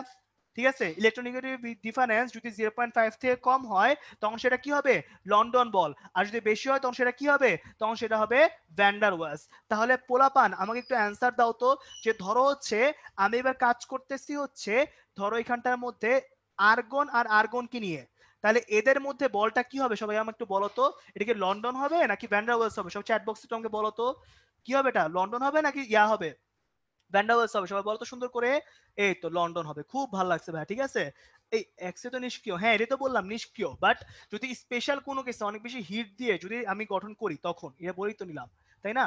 আচ্ছা, এক্স্যাক্টলি এক্স্যাক্টলি সাইফি, হ্যাঁ হ্যাঁ হ্যাঁ, জান্নাত ঠিক বলছো, তাইবা ঠিক বলছো, তারপর হচ্ছে বর্ষণ ঠিক বলছো, সাহিল, নূরজাহান, মাহিন, লালিহা, সবাই জোস জোস জোস, খুব ভালো লাগছে।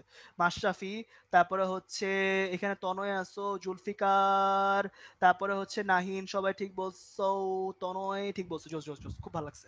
আচ্ছা, এবার তাহলে হচ্ছে আমরা আর নিচ্ছি না, ঠিক আছে, সবাই তোমরা বুঝছো আই গেস, ঠিক আছে, মানে খালি একটু মনে রাখবা, দেখবা তড়িৎ ঋণাত্মকতা ডিফারেন্স, এবার আবার ওই জাতীয় কোশ্চেন করা শুরু করবা তোমরা, ভাইয়া তড়িৎ ঋণাত্মকতার মান কি মুখস্থ করতে হবে, ভাইয়া দেখবেন আপনাদের C10 বা C11 এর মধ্যে সুন্দর করে তড়িৎ ঋণাত্মকতার চার্ট দিয়ে দিছি, অলরেডি দেওয়া আছে, একটু কষ্ট করে এটা মুখস্থ করো, ঠিক আছে, মুখস্থ করলেই পারবা, সমস্যা নাই। আচ্ছা, গেল এই পেজটা সবাই বুঝতে পারছি আই গেস। এবার পরের পেজে আপনাদের বইয়ে কিছু ওয়ার্ড আছে, এই ওয়ার্ডগুলো একটু কথা বলবো, হ্যাঁ বুঝেন। যখনই হচ্ছে ইলেকট্রোনেগেটিভিটির যে ডিফারেন্সটা আগের পেজে পড়লেন, এই ডিফারেন্সটা যখনই 0.5 থেকে বড় হবে তখন আপনি কি বলছেন, তখন এখানে অবশ্যই প্লাস বা মাইনাস তৈরি হবে, ঠিক আছে। কিন্তু যখন ডেল ইএন এর মানটা, ইলেকট্রোনেগেটিভ মানটা 0.5 থেকে কম হবে তখন কি হবে, তখন এদের মধ্যে প্লাস বা মাইনাস তৈরি হবে না।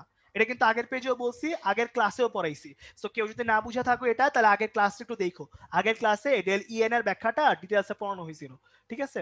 আচ্ছা, এবার চিন্তা করো ভাইয়া, এখানে চিন্তা করো তাহলে এই যে এইচএফ আছে এখানে প্লাস মাইনাস তৈরি হয়েছে, আবার H2 আছে এখানেও কি আছে, প্লাস মাইনাস তৈরি হয়েছে। এই যে আমার এখানে তুমি যা ইচ্ছা করো, ইলেকট্রোনেগেটিভ ডিফারেন্স 0.5 বা 0.5 এর সমান বা 0.5 এর থেকে বড় যদি হয় তাহলে সব সময় পোলারিটি তৈরি হবে। তার মানে এগুলো যেহেতু সব সময় তৈরি হবে তাই এগুলোকে বলা হয় স্থায়ী ডাইপোল। কি ডাইপোল বলা হয়, স্থায়ী ডাইপোল। কি বলা হয়, স্থায়ী ডাইপোল। একদম ইজি না বলো, স্থায়ী ডাইপোল, ঠিক আছে। কিন্তু যারা হচ্ছে এটা কম ওদের মধ্যে কিন্তু তৈরি হয় না, যেমন চিন্তা করো HCl আর Cl, এদের মধ্যে কিন্তু কোনো পোল নাই, তাহলে এটা কি? এরা হচ্ছে অপোলার। এরা কি? অপোলার। ঠিক আছে, এবার সবাই একটা কথা বলবো, একটু সবাই কথা শুনবা। আগে একটু গল্প করি, হ্যাঁ? তোমরা চিন্তা করো, তোমরা তোমরা কি চুম্বক নিয়ে কাজ টাজ করছো না? চুম্বক আর লোহা, ঠিক আছে, কাজ করছো না বলো তো? ঠিক আছে, এবার শোনো, একটা লোহা, একটা লোহা আছে, চুম্বক আছে, ঠিক আছে, লোহা আছে, চুম্বক আছে, ঠিক আছে। এবার চুম্বকটা আছে, চুম্বকের চুম্বকত্ব ধর্ম আছে, ঠিক আছে, সে আকর্ষণ করতে পারে। কিন্তু তুমি যদি এই যে লোহা যেটা আছে, এই লোহাটাকে যদি হচ্ছে অনেকক্ষণ চুম্বক দ্বারা ঘষো, অনেকক্ষণ যদি চুম্বক দ্বারা ঘর্ষণ করো, তাহলে কি এই লোহাটাও কি একটা ক্ষুদ্র ক্ষুদ্র হচ্ছে চুম্বক প্রদর্শন করা শুরু করে না? চুম্বকত্ব প্রদর্শন করা শুরু করে। মনে পড়ে পড়ছিলা যে? ঠিক আছে, করে দেখছিলা কোনোদিন যে হচ্ছে লোহারে আমি অনেকক্ষণ ধরে ঘষতেছি ঘষতেছি ঘষতেছি, একটু পর দেখা যায় কি লোহাটাও চুম্বকের মতো আচরণ করা শুরু করে, ঠিক আছে, এরকম। তো ব্যাপারটা হচ্ছে এই দেখো ভাইয়া, লোহাটার কিন্তু চুম্বকত্ব ধর্ম নাই, কিন্তু চুম্বক নিয়ে আসছো, এই জন্য হচ্ছে একটা এক্সট্রা কি পাইছো, এই জন্য লোহাটা একটু ক্ষণস্থায়ী কি হয়েছে, চুম্বকত্ব প্রদর্শন করছে। এটাই হচ্ছে আমাদের কাজ, বুঝছো? দেখো ভাইয়া, নর্মালি সে কি, নর্মালি সে হচ্ছে অপোলার, ঠিক আছে, সে নর্মালি কি, সে নর্মালি হচ্ছে অপোলার। কিন্তু যদি তার পাশে, যদি তুমি তার পাশে কোন একটা পোলার নিয়ে আসো, লাইক কিরকম পোলার, ধরো তুমি এখানের মধ্যে H2O নিয়ে আসলা, H2 এর মধ্যে জানি ভাইয়া কি আছে, প্লাস আর মাইনাস আছে। এই যে দেখো ভাইয়া, এর মধ্যে প্লাস মাইনাস আছে। এই H2O এর স্থায়ী যৌগের কি, পোলার। এই পোলারটার কারণে, এই পোলারটার কারণে, সবাই মনোযোগ দিয়ে শুনবা, এই পোলারটার কারণে এই অপোলারটার মধ্যে একটা ক্ষুদ্র সময়ের জন্য প্লাস মাইনাস তৈরি হবে। একটা কি হবে, একটা ক্ষুদ্র সময়ের জন্য প্লাস বা মাইনাস তৈরি হবে। এই যে ক্ষুদ্র সময়ের জন্য প্লাস বা মাইনাসটা তৈরি হইলো, এটাকে আমরা বলে হচ্ছে অস্থায়ী ডাইপোল বা আবিষ্ট ডাইপোল। ঠিক আছে, আমি আবারও বলতেছি যে এখানটায় কি বুঝেন, H2O এর প্রভাবে, H2O এর কারণে, বুঝো যদি এখানে কোনো H2O না থাকতো তাহলে কিন্তু ClCl অপোলার নরমালি, ঠিক আছে। কিন্তু যখনই পোলারটা দিছো, এই পোলারের কারণে, এই পোলারের কারণে এইটা কি করে, ক্ষুদ্র সময়ের জন্য প্লাস মাইনাস প্রদর্শন করে। যদি পানি সরায় ফেলো তাহলে প্লাস মাইনাস কি হয়ে যাবে, ক্লোরিনের গায়েব হয়ে যাবে। বুঝতে পারছি কথা? তো এই যে পোলারের উপস্থিতির কারণে এই ক্লোরিনটার প্লাস মাইনাস প্রদর্শন করছে, এটাকে বলা হয় অস্থায়ী ডাইপোল বা কি ডাইপোল, আবিষ্ট ডাইপোল। কি ডাইপোল বলা হয়, এর অপর নাম কি, আবিষ্ট ডাইপোল। কি ডাইপোল বলা হয়, আবিষ্ট ডাইপোল, মানে একটার প্রভাবে আরেকটা, ঠিক আছে, H2O এর প্রভাবে এই Cl2টা প্রদর্শন করছে, তাই এটাকে বলা হয় আবিষ্ট। কি বলা হয়, একটার আবেশে, মানে একটার কারণে আরেকটা, ঠিক আছে। যেমন উদাহরণ দেই, চিন্তা করতো, তোরা তো নর্মালি হচ্ছে বোরিং মানুষ, ঠিক আছে, তোরা স্টুডেন্টরা যারা আসুস, বাসায় বয়ে থাকোস, ঘুমাস, কি করস না করস, কিন্তু আমি মনে করি চিল পাবলিক, ঠিক আছে। এই আমার চিলের কারণে তোরা হচ্ছে এখন একটু একটু চিল চিল অনুভব করস, ঠিক আছে। এই যে আমার প্রভাবে তোরা চিল অনুভব করতেছস, এটাই হচ্ছে আমার আবেশ তোদের উপর, বুঝছস? এই হচ্ছে অবস্থা। তার মানে হচ্ছে এই যে H2O আছে, এই H2O প্রভাব হচ্ছে আমার Cl2 প্লাস মাইনাস প্রদর্শন করছে, ঠিক আছে। এই H2O কারণে কি হয়েছে, আমার Cl2 প্লাস মাইনাস প্রদর্শন করা শুরু করছে। এই যে ক্ষুদ্র সময়ের জন্য হচ্ছে প্লাস মাইনাস করা, এটাকে আমরা কি করি, এটাকে আমরা বলি অস্থায়ী ডাইপোল বা আবিষ্ট ডাইপোল। একটার প্রভাবে আরেকটা কি করছে, আমার প্রদর্শন করা শুরু করছে। তাহলে ভাইয়া এই পেজটা আমি আবার একটু সাম আপ করবো। চিন্তা করেন, ডেল ইএন এর মানটা, যাদের ডেল ইএন এর ডিফারেন্সটা 0.5 থেকে বেশি, 5 থেকে বেশি হবে, ওদের মধ্যে শিওর প্লাস মাইনাস থাকবে, তাই ওগুলাকে বলা হয় স্থায়ী ডাইপোল। শেষ, ঠিক আছে, এদেরকে নিয়ে কোনো কাহিনী নাই। এরা সবসময় বলছে যে আমাদের ভাই 0.5 এর চেয়ে বড় আছে, সো কোনো কাহিনী করা যাবে না, আমরা ভাই প্লাস মাইনাস প্রদর্শন করবই, ঠিক আছে। কিন্তু মনে করে যে যার কম আছে তারা নিয়ে ঝামেলা, ঠিক আছে, সে হচ্ছে শান্তি মতন পরীক্ষা টরীক্ষা দিবে না, ফেল টেল করবে, এটা ধরে বসে আছে, তার কোনো পোল টোল নাই, চুপচাপ বসে আছে। কিন্তু না, আমরা এসে কি করছি, আমরা এসে তারা জোর করে চিল পাবলিক বানানোর ট্রাই করছি। এই জন্য সে কি করছে, সে সুন্দর করে হচ্ছে প্লাস মাইনাস প্রদর্শন করা শুরু করছে। এই যে আমাদের প্রভাবে সে হচ্ছে চিল করা শুরু করলো, এটা হচ্ছে কি প্রভাব, এটা হচ্ছে আবিষ্ট ডাইপোল বা অস্থায়ী ডাইপোল, ঠিক আছে, সহজ কথা। আচ্ছা, আচ্ছা বুঝেন ভাইয়া, তাহলে এখানে বুঝেন H2 এর কারণে Cl2 যেহেতু অস্থায়ী ডাইপোল হইছে, H2 এর কারণে Cl2 অস্থায়ী ডাইপোল হইছে বা আবিষ্ট ডাইপোল হইছে, বুঝছি। সো H2 আর Cl2 এর মধ্যে যে বন্ডটা, ওটাকে বলা হয় অস্থায়ী ডাইপোল, ঠিক আছে, শেষ। এবার ভাই একটু চিন্তা করেন, ঠিক আছে, এই পর্যন্ত সবাই বুঝলাম। এবার ভাইয়া আমরা একটু কিছু জিনিসপাতি পড়বো। সবাই মাথাটাকে একটু 1 মিনিটের জন্য কুল করে ফেলেন, ঠিক আছে? একটু ঠান্ডা করেন মাথাটারে, ঠিক আছে? অনেকক্ষণ পর্যন্ত হচ্ছে সহজ জিনিসপাতি পড়লাম, নর্মাল সংজ্ঞা টঙ্গা পড়ছি আর কি, ঠিক আছে? এবার হচ্ছে জটিল যোগের নামকরণ। এটা হচ্ছে আপনারা আগেও একবার পড়ে আসছেন, আগে পড়ে আসছেন বলতে কি, ওই যে লিগেন্ড পড়ছিলেন যদি মনে করে দেখেন। ব্যাপারটা হচ্ছে অনেকটা এরকম যে লিগেন্ড কি, লিগেন্ড হচ্ছে যারা মুক্তজোড় ইলেকট্রন দান করতে পারে। কি করতে পারে? মুক্তজোড় ইলেকট্রন দান করতে পারে। যেমন কি চিন্তা করো, এখানে NH3 আছে, NH3 মুক্তজোড় আছে, সে যদি দান করে দেয় তাহলে এটা কি হয়ে যাবে? লিগেন্ড। আবার H2 আছে, H2 এর মধ্যে মুক্তজোড় আছে দুইটা, একটা দান করলে সে কি হয়ে যাবে? লিগেন্ড। আবার CO এর মধ্যেও কি আছে? দুই জোড়া আছে, তার একটা দান করলে সেটা কি হয়ে যাবে? লিগেন্ড। তো এখানে লিগেন্ডগুলোর নাম বলে দেওয়া আছে, আপনাদেরকে একটু কষ্ট করে লিগেন্ডের নামগুলো মুখস্থ করতে হবে, ঠিক আছে? যেমন OH মাইনাস হইলে ওই লিগেন্ডের নাম আমরা বলি হাইড্রোক্সো। NH2 এর নাম কি বলি? অ্যামিন, ঠিক আছে? অ্যামিন না কিন্তু, অ্যামিন ডবল ম্যাম, ঠিক আছে? H2 এর নাম কি? অ্যাকুয়া। ওই যে অ্যাকুয়া মাইনাস না, অ্যাকুয়াম্যান, ওই অ্যাকুয়াম্যান থেকে এটা আসছে আর কি। Cl মাইনাস থেকে কি আসবে? ক্লোরো। Cn মাইনাস থেকে কি আসবে? সায়ানো। CNS থেকে কি আসবে? এটা, ঠিক আছে? NO থেকে আসবে নাইট্রোসো, আর O2 মাইনাস অক্সো, CO হইলে কার্বনিল। এখন ভাইয়া এই লিগেন্ড কি, মাত্র সংজ্ঞাটা বললাম রে ভাই, যারা মুক্তজোড় ইলেকট্রন দান করতে পারে ওদেরকে লিগেন্ড বলে, ঠিক আছে? আচ্ছা, এবার দেখেন ভাইয়া, এখন দেখেন এই জায়গাটার মধ্যে, এবার দেখেন ভাইয়া, এই জায়গাটার মধ্যে কি হয়েছে? এই জায়গাটার মধ্যে হয়েছে যদি লিগ্যান্ডটা একবার ইউজ হয় তাহলে ডাই, কিছু হবে না। দুইবার ইউজ করলে ডাই, তিনবার ইউজ করলে ট্রাই, 4 নাম্বার ইউজ করলে টেট্রা, 5 নাম্বার ইউজ করলে কি হবে বলতে বলো পান? পেন্টা, ঠিক আছে? পেন্টা হবে। 6 নাম্বার ইউজ করলে কি হবে? হেক্সা হবে। 7 নাম্বার ইউজ করলে কি হবে? হেপ্টা হবে। 8 নাম্বার ইউজ করলে কি হবে? অক্টা হবে। শেষ। এগুলো তো কোনো ব্যাপারই না, আমরা একদম জোস ভাবে পারি এগুলো, তাই না? বল, কি বললাম? যে 2 হলে ডাই, 3 হলে ট্রাই, 4 হলে টেট্রা, 5 হলে পেন্টা, 6 হলে হেক্সা, 7 হলে হেপ্টা, ঠিক আছে? একদমই জোস। এবার সুন্দর করে পাশে লেখা দিতেছে, এটা মুখস্থ করতে হইব, ঠিক আছে? কেউ জিজ্ঞেস করিস না যে মুখস্থ করতে হবে কি হবে না, আমি জানি তোমরা এখনই কোশ্চেন করা শুরু করবা, ভাই এটাকে মুখস্থ করতে হবে। করতে হবে ভাইয়া, অবশ্যই করতে হবে, ঠিক আছে? নাহলে নাম মুখস্থ না করলে পারবি? আচ্ছা, অক্টা হইলে হবে, কিন্তু আমাদের 8টার চেয়ে বেশি লাগে না, মানে আমাদের পরীক্ষায় 7টা পর্যন্তই আসে, 8টা কোনো আসতে দেখিনি আমি। তো এবার সবাই এই পর্যন্ত এই পেজটা দেখে নাও, এই পোলাবান সবাই বোর্ডে দিকে তাকাও, ঠিক আছে? NH3 হইলে অ্যামিন, H2 হইলে অ্যাকুয়া, Cl হইলে ক্লোরো, Cn হইলে সায়ানো। সবাই দেখছি? দেখে নেন এই পেজটা, এই পেজটা নেক্সট 2 পেজে লাগবে, দেখে নাও। এই যে মুক্তজোড় দান করে কিভাবে, এই সাজিনুর, তুমি হচ্ছে আগের 2 ক্লাসে দেখবা ডিটেইলস পড়াইছি, আগের দুই ক্লাসের ইয়া দেখে নিও, ভিডিও দেখে নিও। আচ্ছা আচ্ছা, এবার ভাইয়া ঠিক আছে, উদাহরণ যখন চাইছো, উদাহরণ তো পড়াবো রে ভাই, কইলাম যে একটু ওয়েটটা করো, আমি তো পড়াবো, সব পড়াবো, টেনশন নাই, ঠিক আছে? এবার শুনো, জটিল যোগের নামকরণ। কি বলছিলাম? জটিল যোগের মধ্যে একটা থার্ড ব্র্যাকেট অংশ থাকে, থার্ড ব্র্যাকেট, ঠিক আছে? ধনাত্মক জটিল, এটা মানে কি? এই থার্ড ব্র্যাকেট অংশটুকুর চার্জ হবে প্লাস, ঠিক আছে? থার্ড ব্র্যাকেট অংশ হবে প্লাস, যদি প্লাস হয় তাহলে নামকরণটা করতে হয় এই নিচের মতো, আগে লিগেন্ড লিখতে হয়, তারপর কেন্দ্রীয় ধাতু, তারপর অ্যানায়ন, ঠিক আছে? একটু চিন্তা কর, বুঝ আগে যে প্লাস মাইনাস বুঝবো কেন, এই কোশ্চেন তো করবি, দাঁড়া কই। সালফেট, এটার চার্জ তো মাইনাস, আমারে বল এইটুকুর চার্জ যদি মাইনাস হয় তাহলে এ পুরা থার্ড ব্র্যাকেট অংশটুকু এটার চার্জ কত হবে? প্লাস হবে না? প্লাস আর মাইনাস পরস্পর সমান, পড়ছিস না? প্লাস আর মাইনাস কি পরস্পর সমান, শেষ। তাহলে আমার থার্ড বল, এবার এই থার্ড ব্র্যাকেট অংশটুকু কি আসছে? থার্ড ব্র্যাকেট অংশটুকু প্লাস আসছে।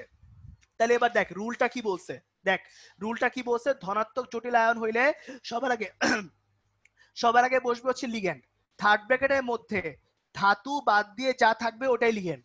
ধাতু হচ্ছে কপার, বাদ দিয়ে কি আছে? অ্যামোনিয়া। তাহলে এই যে অ্যামোনিয়াটা যখন হচ্ছে লিগ্যান্ড হিসেবে ইউজ হয় তখন তার নাম কি?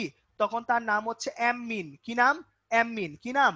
অ্যামিন। তাহলে বল কি বলছি, সংখ্যা সহ কয়বার আসছে? 4 বার। নাম কি? নাম হবে টেট্রা। কি নাম? টেট্রা। বুঝছি কথা? নাম কি? টেট্রা, ঠিক আছে? তাহলে এখানে আসতো টেট্রা, তারপর চিন্তা কর এবার কি আসছে? Ammonia, sorry amine, tetra amine. তারপর দেখ কেন্দ্রীয় ধাতু কে? কেন্দ্রীয় ধাতু হচ্ছে কপার। দেখ ভাইয়া এখানে জারণ মান লিখতে হবে, জারণ মান কেমনে লিখতে হবে? রোমান অক্ষরে। কিভাবে লিখতে হবে? রোমান ভাবে লিখতে হবে, রোমান রোমান, ঠিক আছে? রোমান হরফ, ওই যে তোরা লেখা হচ্ছে না স্টাইল করে 1 2 3, ওইরকম ভাবে লিখতে হবে আর কি, ঠিক আছে? এখানে হচ্ছে এইখানে জারণ মান মানে তোরা করে দেখিস বাসায়, এখানে কপার মানে জারণ মানটা কপার মানে 2 আসে আর কি, ঠিক আছে? এখানে তাহলে হচ্ছে এখানে 2 লিখতে হবে। তারপর এখানে লাস্টে আছে অ্যানায়ন। বল সালফারের জন্য কি বসবে তাহলে? সালফেট বসবে, শেষ। ঠিক আছে ভাইয়া, বুঝি নাই, আরো কতগুলো উদাহরণ দেন তো। উদাহরণ দেওয়ার জন্য তো বসে আছে ভাই, প্যারা নিচ্ছস কেন, আমি আসি তো। ঠিক আছে, এবার দেখ, যারা বুঝোস নাই ওরা আবার খেয়াল করবে, ঠিক আছে, কোনো টেনশন নাই। এবার দেখ, এখানে আছে এজি, এখানে আছে NH3, দিলাম হচ্ছে দুইটা, বাইরে দিলাম আল্লাহর হস্তে সিএল। এবার দেখ, সবার আগে সিএল হচ্ছে মাইনাস, তাহলে বল এই থার্ড ব্র্যাকেট অংশটুকু এটা চার্জ কত হবে, প্লাস গেল। তাহলে এবার ধনাত্মক শর্ত ফুলফিল করছে। তাহলে কি বলছিলাম, সবার আগে কি যাবে, সংখ্যা সহ লিগ্যান্ড, সংখ্যা সহ লিগ্যান্ড যাবে। তাহলে বল সংখ্যা কয়টা আছে, দুইটা, তাহলে কত হবে, ডাই। কয়টা আছে, অ্যামিন, তাহলে এ দিলাম অ্যামিন, দিলাম অ্যামিন। ঠিক আছে, তারপর কি বলছি, সিলভার, এই দিলাম সিলভার। ঠিক আছে, এর জারণ মান কত, এর জারণ মান হচ্ছে 1। লাস্টে কি আছে, অ্যানায়ন, অ্যানায়ন কি আছে, ক্লোরিন, ক্লোরিনের জন্য কি বসে, ক্লোরাইড, কি বসে, ক্লোরাইড। ভাইয়া এখনো যারা বুঝি নাই, ঠিক আছে, এই তো, তাহলে আরো বুঝাবো, কোন টেনশন আছে নাকি ভাই, সব বুঝাবো, কোনো প্যারা নাই। ঠিক আছে, এবার দেখো, ZnH2O4, এখানে আসলো হচ্ছে সালফেট। ঠিক আছে, কোনো টেনশন নাই, এটা হচ্ছে কত, 2 তাহলে বলেন তো জিঙ্কের টুকুর এই পুরোটুকু চার্জ কত, +2, এ লিখলাম +2। তাহলে এবার চিন্তা করো, এবার দেখো ভাইয়া, H2O যখন আসবে তখন তার নাম কি বলে আসছিলাম আগের পেজে, আগের পেজে বলে আসছিলাম এর নাম হচ্ছে অ্যাকুয়া। ঠিক আছে, তাহলে দেখো তো ভাইয়া এখানে কয়টা আসছে, 4টা। তাহলে কি হবে নামের শুরুতে, টেট্রা। তারপর পানির জন্য কি বসবে, অ্যাকুয়া, বসাইলাম অ্যাকুয়া। ঠিক আছে, তারপর কি ধাতু, ধাতুকে জিঙ্ক, তাহলে লিখলাম জিঙ্ক, জিঙ্কের জারণ মান কত, 2। এরপর লাস্টে কি বসবে, অ্যানায়ন, অ্যানায়ন কি, সালফেট। এই লাইনগুলা কোত্থেকে লিখতেছি ভাইয়া, এই দেখ ভাইয়া, এখানে কিন্তু লেখা দিছি আমি, এই দেখ সুন্দর করে একটা রুল আকারে লেখাই দিয়ে দিছি এখানে। ঠিক আছে, সুন্দর করে লেখাই দিয়ে দিছি, সুন্দর করে এই লাইনটা মুখস্থ করবি। যদি জটিল আয়নটা ধনাত্মক হয় তাহলে সংখ্যা সহ লিগেন্ড আসবে, তারপর ধাতু আসবে, তারপর অ্যানায়ন আসবে। বুঝতে পারছে কথা? ঠিক আছে ভাইয়া, এখনো বুঝছে না, একটা উদাহরণ দেন। ঠিক আছে, আরো উদাহরণ দিব, কোনো প্যারালইস না। ঠিক আছে, আসি তো।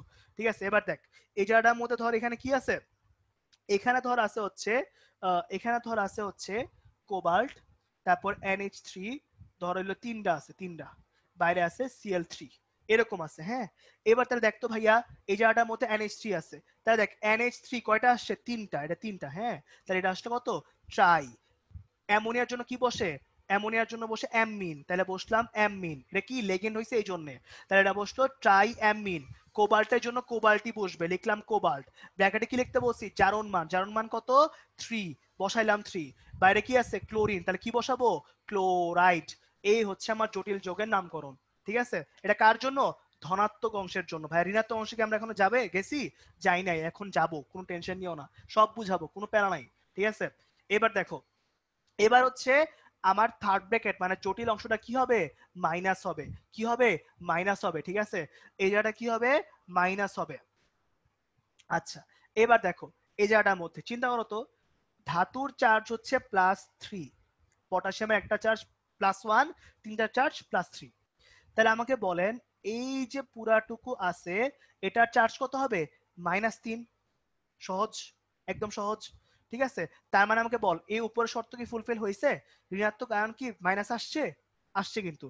ঠিক আছে, তাহলে এবার একটু চিন্তা করতো ভাইয়া, এই পার্টটার মধ্যে সুন্দর করে চিন্তা করতো, যে এই পার্টটা নিয়ে যখন কাজ টাজ করলাম, তাহলে এবার দেখ, সবার আগে রুলটা কি বলছে, আগে বসবে এবার ক্যাটায়ন।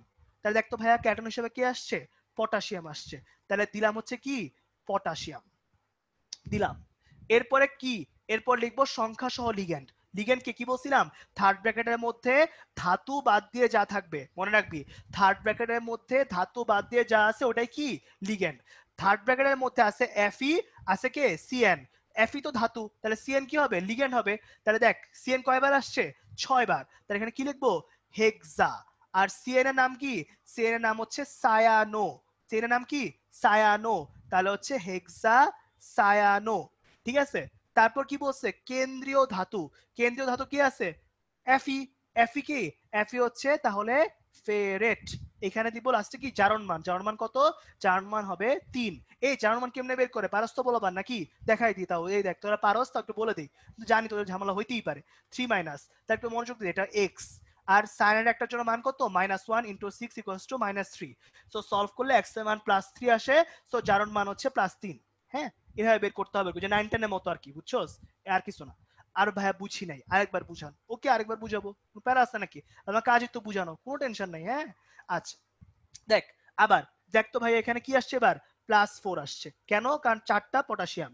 তাহলে বলতো ভাইয়া এখানে থার্ড ব্র্যাকেটের বাইরে কত আসবে? 4 মাইনাস কি আসবে? 4 মাইনাস।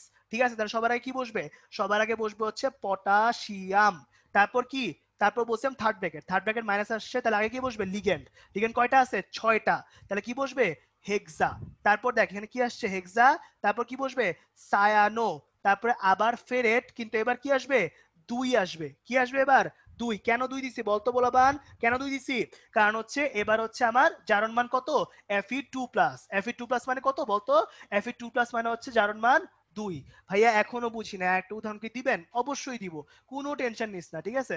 K2, তারপর নিকেল, এখানে ধর Cn আছে কত? 4। এবার দেখ ভাই এখানে কি +2, তাই এখানে কত হবে? -2। তাহলে এবার খেয়াল করতো ভাইয়া, এই জায়গাটার মধ্যে সবার আগে কে বসবে? সবার আগে বসবে পটাশিয়াম। তারপর কি? এইটা দেখ 4টা আছে, মানে কয়টা? টেট্রা। টেট্রা কি? সায়ানো। Tetra cyano. এখানে কি আছে? নিকেল। নিকেল নিলাম। তাহলে বল ভাইয়া এখানে যদি নিকেল দেই, যার মান আগের মতো সলভ করলে 2 আসবে। তো এটা হচ্ছে আমার সংজ্ঞা, পটাশিয়াম টেট্রা সায়ানো নিকেল। ঠিক আছে, এ হচ্ছে আমাদের অবস্থা। তুষার কোথায় বুঝো না এটা বলতে হবে আমাকে, ঠিক আছে?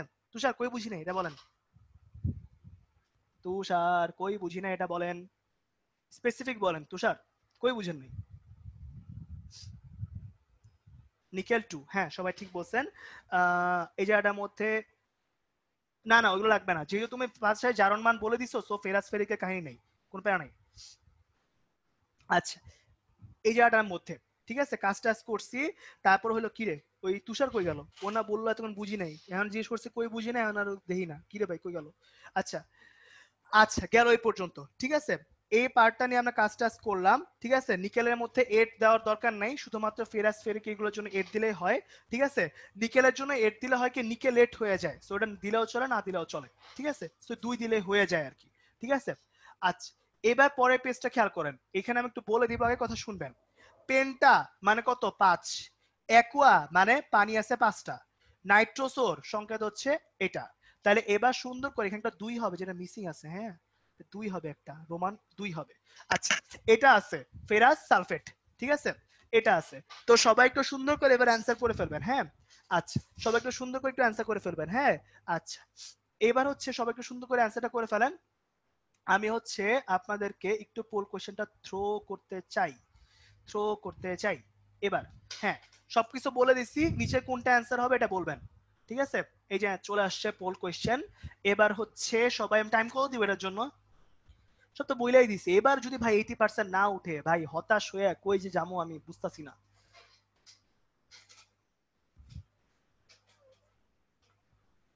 আমি জানি না কোনটা হবে। আপাতত আপনারা পোল কোশ্চেন অ্যান্সার দেন। আল্লাহ 70 নিচে ধ্বংস।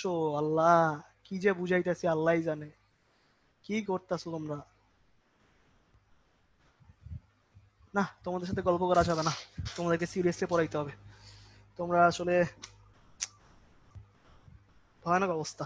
ক্লাসে আর কোনো গল্প হবে না আজকে, খালি পড়াবো।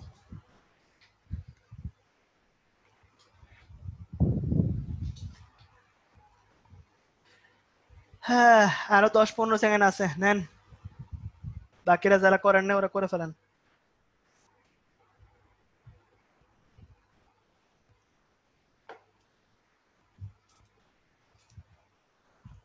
মুসলাম দেখেন অ্যান্সার, দেখেন আপনারা 58% পারছেন মাত্র। কি বলবো তোমাদেরকে, বলো, কিছুই বলার নাই।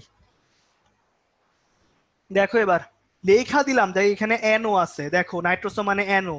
তারপর তোমরা কি যে দাগাইলে আল্লাহই জানে, বুঝলামই না কিছু। সবার আগে দেখো থার্ড ব্র্যাকেট, দেখো সালফেট আছে, তাহলে সালফেট তো অলওয়েজ মাইনাসই হবে, তো জানো। সো থার্ড ব্র্যাকেট হচ্ছে প্লাস অংশটুকু। দেখো এখানে কি আছে? ফেরাস মানে কি লোহার জন্য আসছে, তাহলে বসাও লোহা, ঠিক আছে? তারপর দেখো কি আসছে, তারপরে আসছে হচ্ছে, তারপর কি আসছে? এনও, এই দিলাম এনও, ঠিক আছে? পেনটা অ্যাকুয়া মানে হচ্ছে H2O কয়টা? H2O হচ্ছে 5টা, ঠিক আছে? এখন ভাইয়া এইটার মধ্যে যখন মানে এনও আগে লেখো H2 আগে লেখো, কোনো সমস্যা নেই, আগে লিখলেই হবে, একই কথা। তার মানে সি নাম্বার যেটা আছে ওটা হবে অ্যান্সার। এবার এটার নামকরণের সময় দেখেন, যখনই একাধিক লিগ্যান্ড আসবে, একাধিক লিগ্যান্ড যখন আসবে, তখন নাম লেখার সময় একাধিক লিগ্যান্ডে নাম লেখার সময় আগে হচ্ছে ইংরেজি বর্ণমালায় যে আগে আসবে, ইংরেজি বর্ণে যে আগে আসবে ওরটা আগে লিখতে হবে। যেমন বলি H2O নাম হচ্ছে অ্যাকুয়া, ঠিক আছে, NO নাম হচ্ছে নাইট্রোসো, নাইট্রোসো। তাহলে এ আগে নাকি এন আগে? অ্যালফাবেটিক্যালি কোনটা আগে আসে? অবশ্যই এ আগে আসে। যেহেতু অ্যালফাবেটিক্যালি এ আগে আসে তাহলে আমার কি লিখতে হবে? অ্যাকুয়াসের নামটা মানে পানির নামটা আগে লিখতে হবে। এই জন্য কি লিখছি? এই জন্য লিখছি প্যান্টা অ্যাকুয়া নাইট্রোসো ফেরাস, ঠিক আছে। মানে আগে কি লিখছি? অ্যাকুয়া লিখছি, তারপর কি লিখছি? তারপর হচ্ছে এই জায়গাটার মধ্যে নাইট্রোসোতে আসছে, ঠিক আছে। একটু চিন্তা করেন, যদি আমরা আরেকটা উদাহরণ দেই, একটু মনোযোগ দিবেন এই পার্টটার মধ্যে। ধরেন হচ্ছে এরকম কিছু একটা করছি, ঠিক আছে। ধরে নেন যে এখানে আসছে হচ্ছে ক্রোমিয়াম, ক্রোমিয়াম আসছে, এখানে আসছে H2O 3টা, এখানে আসছে CN 3টা, এরকম একটা যৌগ আসছে, হ্যাঁ, এই পার্টটার মধ্যে। এটার সিস্টেমটা কি? এটার সিস্টেমটা হচ্ছে সবার আগে দেখেন H2O এর নাম কি? এর নাম হচ্ছে অ্যাকুয়া, ঠিক আছে। আর হচ্ছে এখানে আছে CN, এটা হচ্ছে সায়ানো, সায়ান, আচ্ছা NA লেখা ফেলছি, সায়ানো হবে, সায়ানো, ঠিক আছে। এবার আমাকে একটু বলেন তো এই জায়গাটার মধ্যে এ আগে আসে নাকি সি আগে আসে? কোনটা আগে আসে? অবশ্যই সি আগে আসে। যেহেতু সি আগে আসে তাহলে অবশ্যই অবশ্যই এ আগে আসে। যেহেতু এটা আগে আসে তার মানে কি হবে? তাহলে অবশ্যই হচ্ছে আগে অ্যাকুয়াসের নামটা লিখতে হবে। তাহলে নাম কি হবে? নামটা হবে ট্রাই অ্যাকুয়া, তারপর কি লিখবো? তারপর হচ্ছে ট্রাই সায়ানো, তারপর কি লিখবো? তারপর লিখবো ক্রোমিয়াম, ঠিক আছে। এই লিখলাম ক্রোমিয়াম, কত হবে? 3। এই হচ্ছে আমার অবস্থা, try Aqua, try cyano, chromium 3, ঠিক আছে। আচ্ছা, এই জায়গাটার মধ্যে কাজ করতেছি। আচ্ছা, তোমরা কি চোখে একটু কম দেখো? আমাকে একটু বলো তো, অ্যাকুয়া মানে হচ্ছে পানি, তাহলে এই নাম্বারটা অ্যান্সার কেমনে হবে একটু বলো তো? কি যে কও বলবান। যাকে শোনো, এবারে আর একটু মনোযোগ দাও, যাকে, ঠিক আছে। এই জায়গাটার মধ্যে ধরো হচ্ছে এরকম কিছু একটা আসছে, ঠিক আছে। এবার ধরো হচ্ছে এরকম কিছু একটা আসছে, এফই, তারপরে এনও, তার সাথে হচ্ছে সি নাম্বারটা অ্যান্সার এর জন্য, হ্যাঁ। আর এফই এখানে কি আছে? ধরো এখানে OH5 আছে, OH5 ধরে নাও, OH5 আছে, এরকম কিছু একটা আসছে, ঠিক আছে। আচ্ছা, এরকম কিছু একটা আসছে। এবার আমাকে বলেন এখানে যখন কাজ টাজ করছি তখন এখানটার মধ্যে কি হইলো? এবার দেখেন NO হচ্ছে নাইট্রোসো, OH হচ্ছে হাইড্রোক্সো, তাহলে বলেন এন আগে আসে নাকি হাইড্রোজেন আগে আসে? কোনটার নাম আগে আসবে? হাইড্রোজেন মানে OH নাকি হচ্ছে এন, কোনটার নাম আগে আসবে? Penta hydroxy, exactly. মনে রাখবেন যেহেতু OH এর নামের মধ্যে হাইড্রোক্সি আছে আর NO নামের মধ্যে কি আছে? আমার নাইট্রোসো আছে, সো অবশ্যই আমার H আগে N পরে, ঠিক আছে। সো কি হবে এটা? এটা হবে হচ্ছে পেন্টা হাইড্রোক্সি নাইট্রোসো, কি হবে? ফেরেট, ঠিক আছে। একদম ইজি, সহজ কথাবার্তা। তো এই পর্যন্ত গেল। এখন খালি একটা জিনিস মনে রাখবেন, আমি লাইনটা লিখে দিই, যে ইংরেজি বর্ণমালায়, ইংরেজি বর্ণমালায় একাধিক লিগ্যান্ড যদি আসে তখন ইংরেজি বর্ণমালা যে আগে আসবে, যে আগে আসবে তার নাম আগে হবে, তার নাম আগে হবে, ঠিক আছে। একদম সহজ। ইংরেজি বর্ণমালায় যে আগে আসবে তার নাম কি হবে? আগে হবে, শেষ। এবার ভাইয়া এই পর্যন্ত গেল। এবার একটু সবাই খেয়াল করবেন, হ্যাঁ, সবাই মাথাটাকে একটু কুল করে ফেলেন, সবাই মাথাটাকে একটু কুল করে ফেলেন। আমি একটা কোশ্চেন করি, একটু কোশ্চেন আমার কোশ্চেন অ্যান্সারটা দিয়েন, হ্যাঁ। সবাই একটু চিন্তা করেন। ধরেন একটা যৌগের মধ্যে, আমি চ্যাট বক্সে অ্যান্সার চাবো এখন, হ্যাঁ। ধরেন হচ্ছে আপনি কাজ করে ফেলছেন এবং লিগ্যান্ডের মধ্যে, একটা জটিল যৌগের মধ্যে লিগ্যান্ড হিসেবে আছে দুইটা, অ্যামোনিয়া আছে, অ্যামোনিয়া আছে, আর আছে হচ্ছে কি, আছে হচ্ছে সিএন, ঠিক আছে। তাহলে আমাকে বলেন এই দুইটা লিগ্যান্ড হিসেবে আসলে কোনটার নাম আগে লিখতে হবে? ঠিক আছে, আমাকে একটু বলেন অ্যামিন আর সায়ানো এই দুইটা লিগ্যান্ড হিসেবে আসলে কোনটার নাম আগে লিখতে হবে? সবাই একটু চ্যাট বক্সে বলেন, ঠিক আছে। সবাই একটু বলেন অ্যামিন এবং সিএন এই দুইটা একসাথে আসলে কোনটার নাম আগে লিখতে হবে? কোনটার নাম আগে লিখতে হবে? অবশ্যই অ্যামিন। এই তো যারা ঠিক বলছেন, ভালো লাগতেছে, ঠিক আছে, এবার ভালো লাগতেছে। জায়াত, সাইফ, তারপর হচ্ছে আল্লাহ, মহিবুল, কি লিখলে এটা ভাইয়া? হয় নাই তো। মাহাদি, হয় নাই তো। আয় হায়, সিএন কেন? আচ্ছা, বুঝো, অ্যামিন আর এখানে আছে সায়ানো। ভাই ইংরেজি বর্ণে কোনটা আগে আসে ভাই বলো তো? ABCD তো পারো নাকি? এটা হচ্ছে এ, এটা হচ্ছে সি, তাহলে এ আগে আসে না সি আগে আসে? এ আগে আসে, তাহলে কোনটা আগে যাবে? এ আগে যাবে। কি রে ভাই, সিএন কি বুঝে অ্যান্সার দাও, বুঝলাম না কিছু। ঠিক আছে, আচ্ছা চ্যাট বক্সে আর লিখতে হবে না, আরে তোমাদের সাথে আর কোয়েশ্চেনই করবো না, ধ্যাৎ, কি অ্যান্সার দেয় না দেয়। আচ্ছা এবার দেখেন নেক্সট টপিকে যাই। নেক্সট টপিকটা কি করতেছি বলি একটু, সবাই একটু সুন্দর মতো শুনবেন। ঠিক আছে, এই জায়গাটার মধ্যে আপনারা আগে পড়ে আসছেন জটিল যৌগের সংকরণ, একটু জাস্ট বলে দেই। আপনারা সংকরণগুলো পড়ছেন এরকম D2sp3 বা sp3d2, এটা যদি হয় sp3 হয়, আর একটা হচ্ছে dsp2 বা sp2d হয়। ঠিক আছে, এখন বিজ্ঞানীরা আমাদের জন্য এক্সপেরিমেন্ট করে বের করে রাখছেন যে কোনটার জন্য গঠন কিরকম হবে। সো এই প্রত্যেকটার জন্য ইন্ডিভিজুয়াল গঠনের ছবিটা আমরা দেখাই দিচ্ছি, সবাই একটু খেয়াল করবা। হ্যাঁ খেয়াল করবা, নামগুলো বলবো। এই জায়গাটার মধ্যে এটা হচ্ছে একটা পেজ, ধর এটা একটা তল। হ্যাঁ, এই পুরাটা হচ্ছে একটা তল। এই তলের মধ্যে উপর থেকে নিচ পর্যন্ত একটা এরকম প্রবেশ করছে। হ্যাঁ, এরকম একটা পেজ চিন্তা করো যে এখানে একটা পেজ আছে, এই পেজকে মাঝখান দিয়ে ফুটা করছো, ফুটা করে এর মধ্যে তুমি একটা তার ঢুকাই দিছো। ঠিক আছে, তাহলে যে একটা সিস্টেম তৈরি হইলো না, এটা হচ্ছে এই ছবিটা। ঠিক আছে, চিন্তা করো তো ভালো হয়। তাহলে এই যে চারটা কোণা আছে, এই যে চারটা কোণা, এই চারটা কোণা এই উপরেরটার সাথে একটা করে তল তৈরি করবে না? একটা করে তল তৈরি করবে না বলো তো? চারটা কি করবে? চারটা তল তৈরি করবে। তাহলে এই চারটা উপরেরটার সাথে চারটা তল তৈরি করবে, নিচেরটার সাথে আরো চারটা তল তৈরি করবে। তাহলে মোট তল কয়টা? মোট তল হচ্ছে 8টা। তাহলে এটাকে বলা হয় অষ্টতলকীয়। কি বলা হয়? অষ্টতলকীয়। ঠিক আছে, আচ্ছা এবার চিন্তা করেন যারা এটা বুঝেন না ওরা পাশেরটা খেয়াল করবেন, একই জিনিস। এই যে চারটা আছে, এই চারটা উপরে একটার সাথে কয়টা তল তৈরি করবে চিন্তা করো তো। আমি আবারও বলছি, দেখো এখানে ধরো হচ্ছে এরকম 3টা আছে। ঠিক আছে, মানে এখানে একটা তল আছে। ঠিক আছে, একটা তল আছে। এখন চিন্তা করেন ভাইয়া এই জায়গাটার মধ্যে, আচ্ছা কি বলতেছি, আচ্ছা এই যে তলটা আছে, চিন্তা করেন একটু, একটা বই নেন। ঠিক আছে, একটা বইয়ের মধ্যে মাঝখান থেকে আপনি এভাবে নিছেন। ঠিক আছে, একটু চিন্তা করেন, তাহলে এখানে কি চারটা তল আসবে না? চারটা তল আসবে না এই জায়গাটার মধ্যে। তাহলে কি বলবো? এটাকে বলবো হচ্ছে চতুস্তলকীয়। কি বলবো এটাকে? চতুস্তলক, কারণ তল কয়টা আসে? চারটা আসে। ঠিক আছে, তাহলে এটা কি বলবো? যেহেতু চারটা তল আছে, এখানে এখানের জন্য একটা তল, দুইটা তল, তিনটা তল, আর এই যে নিচের সারফেস এদের নিজেদের মধ্যে একটা তল, তাহলে তল কয়টা আসবে? চারটা আসবে। তাহলে কয়টা তল হয়? চতুস্তলকীয়। কয়টা তল হয়? চতুস্তলকীয়। এই তিনটা কেন হবে?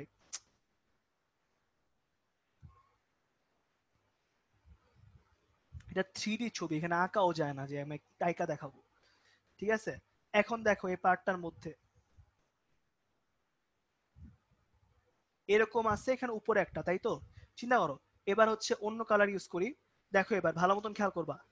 দেখো এই উপরেরটা এই ডান সাইডেরটা এটা মিলে একটা তল হবে। ঠিক আছে, এই উপরেরটা আবার অন্য কালার ইউজ করতে হবে। এখন আবার দাঁড়াও, এই উপরেরটা আর হচ্ছে এই ডান সাইডেরটা এটা নিলে আরেকটা তল হবে, দুইটা তল। ঠিক আছে, আবার চিন্তা করো তো, এই উপরেরটা, এই উপরেরটা আর হচ্ছে এই বাম সাইডেরটা এটা মিলে একটা তল হবে না? তার কয়টা তল হয়? তিনটা। আবার নিচের যে তিনটা আছে, নিচের যে তিনটা আছে ওরা তিনটা মিলে কি একটা তল তৈরি করতে পারবে না? তাহলে মোট তল কয়টা? মোট তল হচ্ছে চারটা। তাহলে কত তলকীয় হয়? অষ্টতলকীয় হয়। ঠিক আছে, কত তল হয়? অষ্টতলকীয় হয়, সরি চতুর্থলকীয় হয়। চারটা তল, তাই কয়টা হবে? চতুর্থলকীয়। এবার চিন্তা করেন এখানটার মধ্যে কোনো তল নাই। ঠিক আছে, কারণ এখানে উপরে এটা নাই, তাই তোর তল নাই। এই পুরোটা কিসের মধ্যে আছে? একটা সমতলে আছে, তাই এটাকে বলা হয় সমতল। যেহেতু বর্গের মধ্যে আছে তাই এটাকে বলা হয় সমতলীয় বর্গাকার। কি বলা হয়? সমতলীয় বর্গাকার। ঠিক আছে, এই জায়গাটার মধ্যে মনোযোগ দিয়ে খেয়াল করবেন, আমি আবারও বলতেছি। এখানে উপরেরটার সাথে এই চারটা তল হচ্ছে চারটা, নিচের সাথে আরো চারটা, মোট করে তল হয় 8টা। ঠিক আছে, এবার মনোযোগ দিয়ে খেয়াল করবেন, এই উপরেরটার সাথে আরো চারটা তল হয়। ঠিক আছে, তাহলে মোট তল কয়টা হইলো? চতুস্তলকীয়। ঠিক আছে, এখানে কোনো তল নাই, এখানে শুধুমাত্র একটা বর্গ আছে, সমতলের মধ্যে একটা বর্গ, তাই নাম কি? সমতলীয় বর্গাকার। ঠিক আছে, সমতলীয় বর্গাকার বলে। ঠিক আছে, তোমরা কেউ হচ্ছে বাসায় আগের দিন মানে 2-3 দিনের লেকচার দেখো নাই, তাই না? মানে CH4 চতুস্তলকীয় এটা তো তোমাদেরকে আরো 2 ক্লাস আগে পড়ানো হয়েছে। যাকে অষ্টতলকীয়, এখানে তল হচ্ছে 8টা। ঠিক আছে, উপরে 4টা নিচে চারটা, তাহলে মোট তল কয়টা? মোট তল হচ্ছে 8টা। মোট তল 8টি। এখানে তল কয়টা? এখানে তল হবে 4টি, তাই চতুস্তলকীয়। এখানে কোনো তল নাই, একই তলে হচ্ছে একটা বর্গ তৈরি হয়েছে, তার নাম কি? সমতলীয় বর্গাকার। ঠিক আছে, তো এবার হচ্ছে ভাইয়া খেয়াল করো, যে এই পার্টটার মধ্যে ক্ল্যাথ্রেট যৌগ নামে একটা জিনিস আছে, এটা একটু আমি বলে দিচ্ছি, খেয়াল করবা। এই জায়গাটার মধ্যে সবাই শুনবেন, ব্রেক দিচ্ছি আমি, একটু পরে ব্রেক দিচ্ছি, একটু ওয়েট করেন। ক্ল্যাথ্রেট যৌগ কি জিনিস?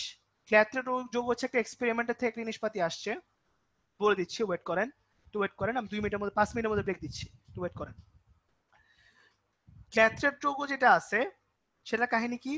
সেটা কাহিনী হচ্ছে এই যে ক্ল্যাথ্রেট যৌগটা আছে, এটা কি করবে, ধরেন হচ্ছে আমার এই যে একটা যৌগের স্ট্রাকচার আছে, ঠিক আছে, এই যে C6H এরকম একটা স্ট্রাকচার, ঠিক আছে, এগুলো আমি আগেই বলি কেন হয়েছে, কিভাবে হয়েছে, কোয়েশ্চেন করে নাম নেই, এটা হচ্ছে এক্সপেরিমেন্ট থেকে আসছে। শুধু আমরা এতটুকুই জানি যে কিছু কিছু বিশেষ ধরনের যৌগ আছে, এই যৌগগুলা হচ্ছে স্ট্রাকচারের মধ্যে, লাইক হচ্ছে এখানে একটা যৌগ আছে, এই যৌগটার মধ্য দিয়ে যদি তুমি হচ্ছে আর্গন বা জেনন এগুলোকে যদি প্রবেশ করাও, তখন এগুলা পাস হয় না, মানে জৈব যৌগটা পাস করতে পারে না। তখন কি হয়, এই স্ট্রাকচারের মধ্যে আর্গনটা আটকায় যায়। আর্গন কিন্তু কোনো বন্ড করে নেই, কিন্তু কি করছে, আর্গনটা হচ্ছে মাঝখানে আটকায় গেছে। এই যে মাঝখানে যে আটকায় গেছে এটাকে বলা হয় ক্ল্যাথ্রেট যৌগ। মানে আমি যেটা বলতে চাইতেছি, আমি আবার কথাটা বলি, কিছু যৌগ আছে, এই যৌগগুলার মধ্যে দিয়ে যদি তুমি হচ্ছে নিষ্ক্রিয় গ্যাসকে চালনা করো, তার নিষ্ক্রিয় গ্যাস আর অপর দিক থেকে বের হইতে পারে না, বের হবে না। বের না হয় কি হবে, এই মাঝখানে একটা জায়গার মধ্যে সে আটকায় যাবে এই যৌগের মধ্যে। এই যে এই যে কিছু যৌগের স্পেশাল বৈশিষ্ট্য আছে, এই যে কিছু যৌগের স্পেশাল বৈশিষ্ট্য আছে কি তৈরি করার, বৈশিষ্ট্য আছে আমার নিষ্ক্রিয় গ্যাসকে আটকায় দেওয়ার, এটাকে আমরা কি বলি, এটাকে আমরা বলি হচ্ছে ক্ল্যাথ্রেট যৌগ। কি বলি এটাকে আমরা? ক্ল্যাথ্রেট যৌগ বলি। ঠিক আছে ভাইয়া, এটাকে কি বলি? ক্ল্যাথ্রেট যৌগ। ঠিক আছে, তো এই হচ্ছে আমাদের অবস্থা। তো এই জায়গাটার মধ্যে জাস্ট একটা জিনিস মনে রাখবা যে আর্গন আর জেনন এই দুইটা বাদে আর কোনো যৌগের জন্য ক্ল্যাথ্রেট যৌগ হয় না। পরীক্ষা হলে চিনবা কেমনে, খালি খুঁজবা ক্ল্যাথ্রেট যৌগ বললে আর্গন আর জেনন আছে কিনা, এটা এক মার্কের সংজ্ঞায় আসবে আর অবজেক্টিভে আসবে। ঠিক আছে, সংজ্ঞাটা ভালো মতন পড়বা। আমি আবারও বলতেছি, কিছু স্পেশাল যৌগ আছে, এই যৌগগুলোকে আমি দেখে বুঝবো না, দেখে বুঝবো না, যৌগগুলো আপনাদের মুখস্থ করতে হবে। কোথায় মুখস্থ করবেন? বই থেকে মুখস্থ করবেন। ঠিক আছে, তো কিছু যৌগ আছে, এই যৌগগুলোর মধ্য দিয়ে যদি আপনি আমার নিষ্ক্রিয় গ্যাসকে চালনা করেন, তাহলে নিষ্ক্রিয় গ্যাসগুলো উপর সাইড দিয়ে বের হইতে পারে না, বরং তারা মাঝখানে যৌগটার মধ্যে আটকায় যায়। এই যে যৌগগুলো, এগুলোর নাম কি? এগুলোর নাম হচ্ছে আমার কি? ক্ল্যাথ্রেট যৌগ। কোন কোন নিষ্ক্রিয় গ্যাসকে সে আটকাইতে পারবে? আর্গন আর জেনন। আর্গন আর জেনন বাদে সে আটকাইতে পারে না। ঠিক আছে, আর্গন আর জেনন বাদে আটকাইতে পারে না। ঠিক আছে, আর্গন আর জেনন বাদে সে আটকাইতে পারে না। তো এই হচ্ছে আমাদের অবস্থা, আর এই ছিল আমাদের আজকের লেকচার। ঠিক আছে, আমাদের আজকে ক্লাস মোটামুটি আমার টপিক শেষ। ঠিক আছে, এবার হচ্ছে রোজেন ভাই আছেন? রোজেন ভাই, আচ্ছা, তো আমাদের হচ্ছে এই পর্যন্ত লেকচারটা ছিল। আমি বলছিলাম না আজকে লেকচার অনেক ছোট, সো এই হচ্ছে আমাদের অবস্থা। সুন্দর করে আমরা আজকে লেকচারটা পড়লাম। ঠিক আছে, তো আজকে ক্লাসে বললাম না কোনো প্যারাই নেই, শান্তি মতন আমরা হচ্ছে ক্লাস টাস করছি, ক্লাস টাস নিয়ে ফেলছি, নিয়ে হচ্ছে করে ফেলছি। হ্যাঁ, তো সবাই শুনো আমার কথা। ঠিক আছে, একটু ভালো মতন হচ্ছে পড়বা, বুঝছো? তোমরা হচ্ছে যা পড়ানো হয় ওটা মনে হয় বাসায় একবার দেখো না, সো একটু কষ্ট করে যা পড়াইতেছি ওটা ভিডিওটা একটু দেখো, লেকচারটা একটু পড়ো। ঠিক আছে, পড়াশোনা করে তারপর ব্যাপারটা একটু দেখো। হ্যাঁ, তো এ হচ্ছে আমাদের অবস্থা। মোটামুটি এই পর্যন্ত আমাদের লেকচার ছিল। মোটামুটি আজকে ক্লাসে কোনো প্যারা নাই, বাট অবশ্যই মনে রাখবা নেক্সট দিন হচ্ছে আমাদের 23 তারিখ বুধবার। 23 তারিখ বুধবার আমাদের একটা এক্সট্রা ক্লাস আছে। ওই এক্সট্রা ক্লাসে আমরা পুরো জিনিসটার উপর ওভারভিউ নিব। ঠিক আছে, সো কেউ কোনো টেনশন নিয়েন না, সুন্দর করে ক্লাসটা করেন, ইনশাল্লাহ আমাদের আবার দেখা হবে। ঠিক আছে, আচ্ছা, মামুন ভাই আছেন? হ্যাঁ, ভাই আমি আছি, বলো। ও আচ্ছা, শাহিন ভাই এখন কি হচ্ছে আমরা হ্যান্ড রেজ কি এখন নিব নাকি নামাজের রিজেন break? আমরা নিতে পারি এখন। হ্যাঁ হ্যাঁ, দেন দেন দেন। রিজেন নিয়ে শেষ করে দিব। আচ্ছা যারা আচ্ছা, রিজেন করতে চাও অলরেডি তোমরা রিজেন করে ফেলো, আমরা তোমাদের পারমিশন দিচ্ছি। ওকে ওকে, ঠিক আছে। নাহিদা, আকাশ, আকাশ তুমি প্রশ্ন করো। নাসিব,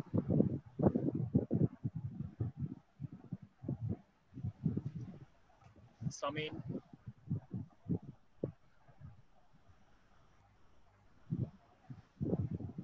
আমরা একজনকে পাইনি। পুষ্পিতা, তোমাদের মাইক্রোফোনের উপরে ক্লিক করলে অটোমেটিক তুমি কথা বলতে পারবে। জি ভাই, আমার কথা কি শোনা যায়? হ্যাঁ হ্যাঁ ভাই, কথা শোনা যাচ্ছে, কথা ক্লিয়ারলি শোনা যাচ্ছে। বাট ওরা দেখি কোনো রেসপন্স নেই। এরপরে হচ্ছে নুসরাত, ভাইয়া আসসালামু আলাইকুম। ওয়ালাইকুম আসসালাম ভাইয়া। এই যে ভ্যান্ডারওয়ালস বন্ধন আর লন্ডন বল, হুম হুম হুম। এই দুইটা বুঝালে ভালো হতো। আবার ওই দুইটা কি বুঝিনি, কথা দুইটার মধ্যে আবার কি, বুঝালে ভালো হতো এই দুইটার। আবার কি বুঝালে ভালো হতো একটু বলবেন? ভ্যান্ডারওয়ালস বন্ধন, হ্যাঁ হ্যাঁ, কি হ্যাঁ বুঝালে এই দুটোর মধ্যে কি? এই বন্ধনটা আবার একটু রিপিট করলে ভালো হতো। আচ্ছা, মানে হচ্ছে আমি আপনাকে বলি, ব্যাপারটা হচ্ছে যাদের মানে আপনার দুটো যৌগ নিয়ে কাজ করতেছেন, হ্যাঁ। এখন ব্যাপারটা হচ্ছে যে মৌল মানে লাইক ইলেকট্রোনেগেটিভিটি ডিফারেন্স যদি 0.5 থেকে কম হয়, ঠিক জি আছে, তখন ওদের মধ্যে যে আকর্ষণ বল ওটা হচ্ছে আমার লন্ডন বল। আর যদি 0.5 থেকে যারা বেশি আছে যেমন এইচ আর এফ, এদের মধ্যে যে আকর্ষণ বল ওটা হচ্ছে ভ্যান ডার ওয়েলস বল। জি আচ্ছা। এটাই ও স্কিপ হ্যাঁ, করে গিয়েছিলাম তো এই জন্য। আচ্ছা ঠিক আছে, জি জি, আচ্ছা।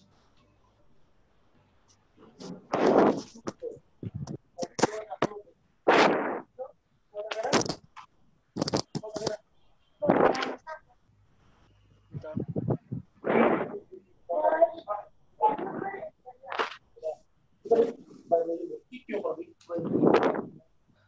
পুষ্পিতা হয়তো বা একটু মাইক্রোফোন ওপেন করে কথা বলতেছিল।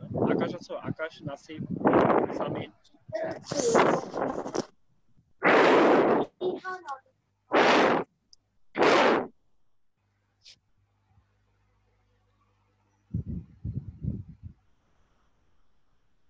কেউ কি কোশ্চেন করতেছে? আমি না কারো কথা শুনতেছি না, আমি কি মানে শুনতেছি না নাকি কেউ না কোশ্চেন না, ওরা করতেছে না? কেউ কোশ্চেন করতেছে না, মাইক্রোফোন ওরা ওপেন করে মানে প্রশ্ন করার ইয়েটা পাচ্ছে না। এখন কেন জানি আচ্ছা ওরা বুঝতেছে না, আমি এটা মানে বুঝতে পারতেছি না। তো আপাতত আমার কাছে কোনো রেইজ নেই। এখন যারা রেইজ করতে চাও দ্রুত রেইজ করে ফেলো। আচ্ছা, সরণী সরকার ও আবার চলে গেছে। আবারও পুষ্পিতা রেইজ করছে। পুষ্পিতা, হ্যালো ভাইয়া, আদাব। আদাব আদাব, বলো। ভাইয়া ক্ল্যাপসিড যৌগটা একটু আবার রিপিট করলে ভালো হতো। ক্ল্যাথরেট যোগটাতে কি বুঝাতে একটু বলবেন? মানে মানে চিনবো কিভাবে কোনগুলা ক্ল্যাপসিড যৌগ? চিনার উপায় নাই তো, বললাম না এগুলো হচ্ছে চিনার উপায় নাই, বাট আপনাকে বই দেখে একটু মুখস্থ করতে হবে। বাট মেন সংজ্ঞাটা হচ্ছে যে হচ্ছে আপনি যদি আর্গন আর জেনন যারা যারা আটকাইতে পারবে ওদেরকে আমরা ক্ল্যাথরেট যোগ বলি। জি ভাইয়া, বুঝতে পারছি। আচ্ছা,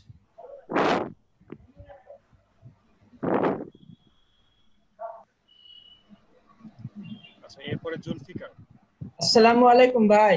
ওয়ালাইকুম আসসালাম ভাই। ভাই দুইটা খুব বাজে প্রশ্ন। বলো একটা ভাই। হলো এই যে আসরের নামাজের পরে ঠিক কোনটা দেখাইছেন ওইটা একটু ওটা একটু কি? জাস্ট একটু আপনি যদি ওই স্লাইডটায় যান আর যদি অল্প দুই একটা কথা বলেন তাহলে আমি বুঝবো। মানে এই ব্রেকে মানে একটু বলে দিব নিয়মটা, এটা বলতেছো নাকি? ও, ওইটার পরে এই স্লাইডটাতেই ছিলেন? হ্যাঁ হ্যাঁ ও আচ্ছা, তাহলে এটা বুঝছি। আর সেকেন্ড কোশ্চেনটা হলো ওই যে যে ভাই লাস্টে অষ্টতলকে এগুলা বুঝাইলেন না, হ্যাঁ হ্যাঁ এগুলা হ্যাঁ। বুঝছি, কিন্তু আপনি যে চারটা তল হিসাব করে আটটা তল দিলেন এইটার সময় ভাই আমি একটু মিসিং ছিলাম। ও আচ্ছা, আমি বলি শুনেন। ধরো তুমি একটা কাগজ নিছো, হ্যাঁ, কাগজ কি চার কোনা হয় না? জি ভাই। এই কাগজের মধ্যে দিয়ে তুমি একটা তার দিছো, মাঝখান দিয়ে কাগজের মাঝখানে তার প্রবেশ করাইছো, তাহলে হ্যাঁ, বলো এই যে চারটা যে তল আছে, এই যে চারটা, এই চারটার প্রত্যেকটা আমার এই উপরটার সাথে কি চারটা তল তৈরি করবে না? এটা কি বুঝছি? চারটা কোণা তৈরি করবে তো ভাই। ও ওই তো, না, হ্যাঁ চারটা তল তৈরি করবে পিরামিডের মতো। হ্যাঁ ওটাই তো বলতেছি। তাহলে উপরেরটার জন্য এরকম চারটা তল, তার নিচেরটার জন্য কি এরকম চারটা তল আসবে না? হ্যাঁ। এটাই তো, তাহলে মোট তল কয়টা? ও আটটা, তার মানে ভাই কিছুটা একটু ওই যে নিমকির ডায়মন্ড শেপ হবে নাকি? কাইন্ড অফ, হ্যাঁ। ও আচ্ছা। আর চতুষ্তলকীয় কি ভাই ওই পিরামিডের মতো টাইপটাই নাকি? হুম হুম হুম হুম। ও আচ্ছা, ঠিক আছে ভাই, শুধু এই তথ্যটাই। ধন্যবাদ ভাই, ওকে, আল্লাহ। ঠিক আছে ঠিক আছে। জিম ভাই আপাতত আমাদের কাছে কোনো রেইজ নেই, কারণ ওরা রেইজ করেনি। আচ্ছা আরেকজন করছে এখন, হুমায়রা। আচ্ছা হুমায়রা রেইজ করার পরে আবার চলে গেছে। হুমায়রা, কোশ্চেন করতে পারো তুমি। জি ভাইয়া। জি ভাইয়া। হ্যালো হ্যাঁ ভাইয়া, বলেন বলেন বলেন। ভাইয়া, লিগেন্ডের নামকরণ লিগেন্ডের নামকরণের নিয়মে স্লাইডটাতে একটু যাবেন। হ্যাঁ গেলাম।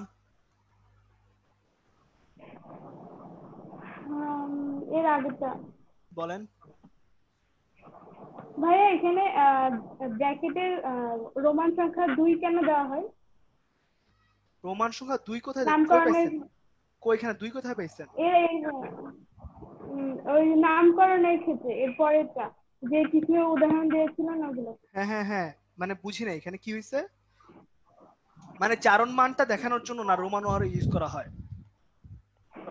রোমান নাম্বারটা কেন ইউজ করা হয় এটা বলছি। রুল, এটা রুল মানে বিজ্ঞানের রুল ফিক্স করে দিছেন যে আমার চারণ মান যেটা আছে ওটা রোমানে দিতে হবে। কেন দিছে এটা তো ওনারা জানে, আমি তো জানি না। ও এখানে 2 লিখতে হবে, এটা নিয়ম 2। হ্যাঁ হ্যাঁ 2 3 মানে ধাতুর যা চারণ মান ওটা পাশে উল্লেখ করে দিতে হবে, এই হচ্ছে কথা। আচ্ছা থ্যাংক ইউ ভাইয়া, বুঝছি। আচ্ছা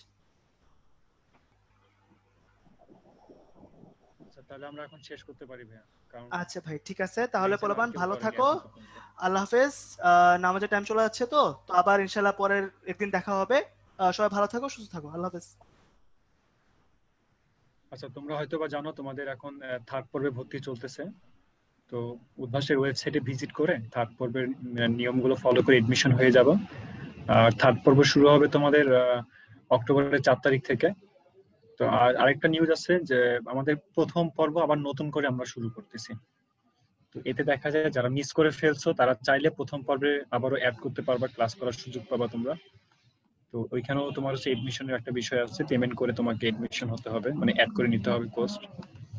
আর তাছাড়া এনাদার কোনো কিছু নেই। আর সর্বশেষ যেটা মন্তব্য থাকবে যে অলরেডি তোমার জিম ভাইয়া বলছে যে আগামী 23 তারিখ তোমাদের কেমিস্ট্রির উপর একটা রিভিশন বা সলভ ক্লাস থাকবে। অবশ্যই তোমাদের পার্টিসিপেন্ট একান্তই কাম্য, কারণ এই ক্লাসে আসলে কোনো রকম সিলেবাস মেনটেন নেই। আমরা আমাদের মতো করে তোমার হচ্ছে যে প্রবলেম গুলো বা যেগুলো স্কিপ হয়ে গেছে বা দেখা যাচ্ছে যে তোমরা হয়তো বা বুঝতে পারো না, ওইসব আলোচনাকে আমরা একটু ডিটেলস ভাবে আলোচনা করব। তো এই জন্য দেখা যায় তোমরা যদি পার্টিসিপেন্ট থাকো ইনশাআল্লাহ আমরা ক্লাসগুলো খুব সুন্দর করে তোমাদের কাছে প্রোভাইড করতে পারবো। জুলফিকার তো একবার কোশ্চেন করেছিল, দেখি তুমি কি বলতে চাও জুলফিকার। আসসালামু আলাইকুম ভাই। ওয়ালাইকুম সালাম। ভাই আপনাকে প্রশ্ন। হ্যাঁ সেটা বুঝতে ভাই পারছি আমি, বলো। হ্যাঁ ভাই, আমি বলতেছি কি আমরা যে এই যে দ্বিতীয় পর্বে ভর্তি হইলাম, আমি তো একটু পরে ভর্তি হয়েছি, ওই একটু পরে বলতে প্রায় অর্ধেক পরে। তো আমার আচ্ছা ওই ঠিক আছে, বুঝতে পারছি আমি, সমস্যা নেই, বলো। আর এখন এই ভিডিওগুলা কি ভাই থার্ড পর্ব শুরু হইলেও আমার নামে থাকবে কিনা? আচ্ছা এটা প্রথমত আমাদের প্ল্যানিং ছিল যে একটা পর্ব শেষ হওয়ার পরে ঠিক এক সপ্তাহ পরে, অথবা যে প্রোগ্রামটা শেষ জি এক জি সপ্তাহ পরে আমরা মানে সম্পূর্ণ ভিডিও ডিলিট করে দিব। বাট এখন পর্যন্ত আমাদের ওয়েবসাইটে এরকম কার্যক্রম আমরা এখনো করিনি, কারণটা হচ্ছে যে এখনো আমরা প্রবলেম ফেস করিনি। দেখা যাচ্ছে যে তোমাদের প্রোফাইলে যে ভিডিওগুলো আছে মানে আমাদের ডেটাবেজে এখনো পর্যন্ত কোনো রকম ঝুঁকিপূর্ণ হয়। তো দেখা যাচ্ছে যে যদি কোনো প্রবলেম হয় তখন তো আমরা ডিলিট করে ফেলবো, বাট তবে তোমাদেরকে আমরা অ্যানাউন্সমেন্ট দিয়ে ডিলিট করে ফেলবো। হ্যাঁ তো ভাই ডিলিট এখন করলে তো এখানে আমি আরেকটু কথা বলে দিই তোমাকে যে আমরা কবে থেকে মানে কতদিন পর্যন্ত এই ভিডিওগুলো রাখবো এখনো ফাইনালি সিদ্ধান্ত হয়নি। বাট আমি এর আগে একটা ক্লাসে অলরেডি সিদ্ধান্ত এভাবে দিয়ে ফেলছিলাম যে আসলে আমাদের ফার্স্ট ইয়ারে অল পর্ব যতগুলো পর্ব আছে এই পর্বগুলো শেষ না হওয়া পর্যন্ত প্রত্যেকটা ভিডিও থাকবে। বাট এখন পর্যন্ত সিদ্ধান্ত না আসার কারণে আমি কোনো মন্তব্য দিতে পারতেছি না তোমাকে। আমি যদি এখন বলি যে তোমার হচ্ছে এই বছর সম্পূর্ণ থাকবে, বাট তুমি যখন দেখবা যে নভেম্বরে গিয়ে কোনো ভিডিও নেই তখন তুমি বলবা যে শাহিন ভাইয়া বলছে যে আমাদের ভিডিওগুলো থাকবে বাট এখন নেই কেন। জি জি জি তো এই জন্য আমি কোনোভাবে তোমাকে কথা দিতে পারতেছি না, বাট আমি এতটুকু বলতে পারি যে প্রত্যেকটা পর্ব শেষ হওয়ার পরে 10 থেকে 15 দিন পর্যন্ত ভিডিওগুলো থাকবে। কিন্তু আমাদের প্রথম পর্বের ভিডিওগুলো আমরা ম্যানুয়ালি আপলোড করার জন্য যে সময়টা নিয়েছিলাম অলরেডি আমরা আপলোড করে ফেলছি। এখন আমাদের এই আপলোড করাতে অনেক লেট হয়ে গেছে, তো এই জন্য আমরা একটু ওইভাবে নির্দিষ্ট সময় একটা বাড়িয়ে দিয়েছি যে আসলে না তোমাদের একটু সময় বাড়িয়ে দেওয়া দরকার। আর ভাই আমার ওই আইসিটি টাইমটা চেঞ্জ করব, তো আপনার নাম্বারটা একটু দেন না ভাই। আমার নাম্বারটা তোমাকে দিব? বলেন কেন ভাই, অসুবিধা আছে বলবো কোনো? তাই না? না না আমি তুমি এসে ম্যাচ ইয়াতে চেক করো, তোমার চ্যাট বক্সটা চেক করো, দেখো অলরেডি আমি তোমার চ্যাট বক্সে নাম্বারটা দিয়েছি। পেয়েছো? হ্যাঁ ভাই পেয়েছি, আচ্ছা, অনেকের নাম্বার আছে শুধু আপনার নাম্বারটাই নাই। আচ্ছা ঠিক আছে, এই নাম্বারটায় তুমি তোমার নাম তারপর তুমি যে ব্যাচ টাইম চেঞ্জ করতে চাও এই টাইমটা দিয়ে আমাকে এসএমএস করে দিও, চেঞ্জ করে দিও, সমস্যা নেই। আচ্ছা ভাই ধন্যবাদ ভাই। ধন্যবাদ। আচ্ছা ভাই আল্লাহ হাফেজ, দোয়া করেন। হ্যাঁ অবশ্যই। তৌহিদ তৌহিদ তৌহিদ, মাইক্রোফোন ওপেন করে কোশ্চেন করো। তৌহিদ। আচ্ছা, তৌহিদকে পাচ্ছি না। তৌহিদকে পারমিশন দেওয়া হয়েছে, বাট ও কথা বলতেছিল না। তাহলে আজকে আমরা এই পর্যন্ত শেষ করি। আল্লাহ হাফেজ, সবাই ভালো থাকো, সুস্থ থাকো। আবারও দেখা হবে পরবর্তী ক্লাসে। তো কালকে যেহেতু শুক্রবার, অনেকের আইসিটি ক্লাস আছে, শনিবারও আইসিটি ক্লাস আছে, রবিবারে গিয়ে তোমাদের ফিজিক্সের লাস্ট ক্লাস। তো ফিজিক্সের লাস্ট ক্লাসে সবাইকে আমন্ত্রণ। আল্লাহ হাফেজ।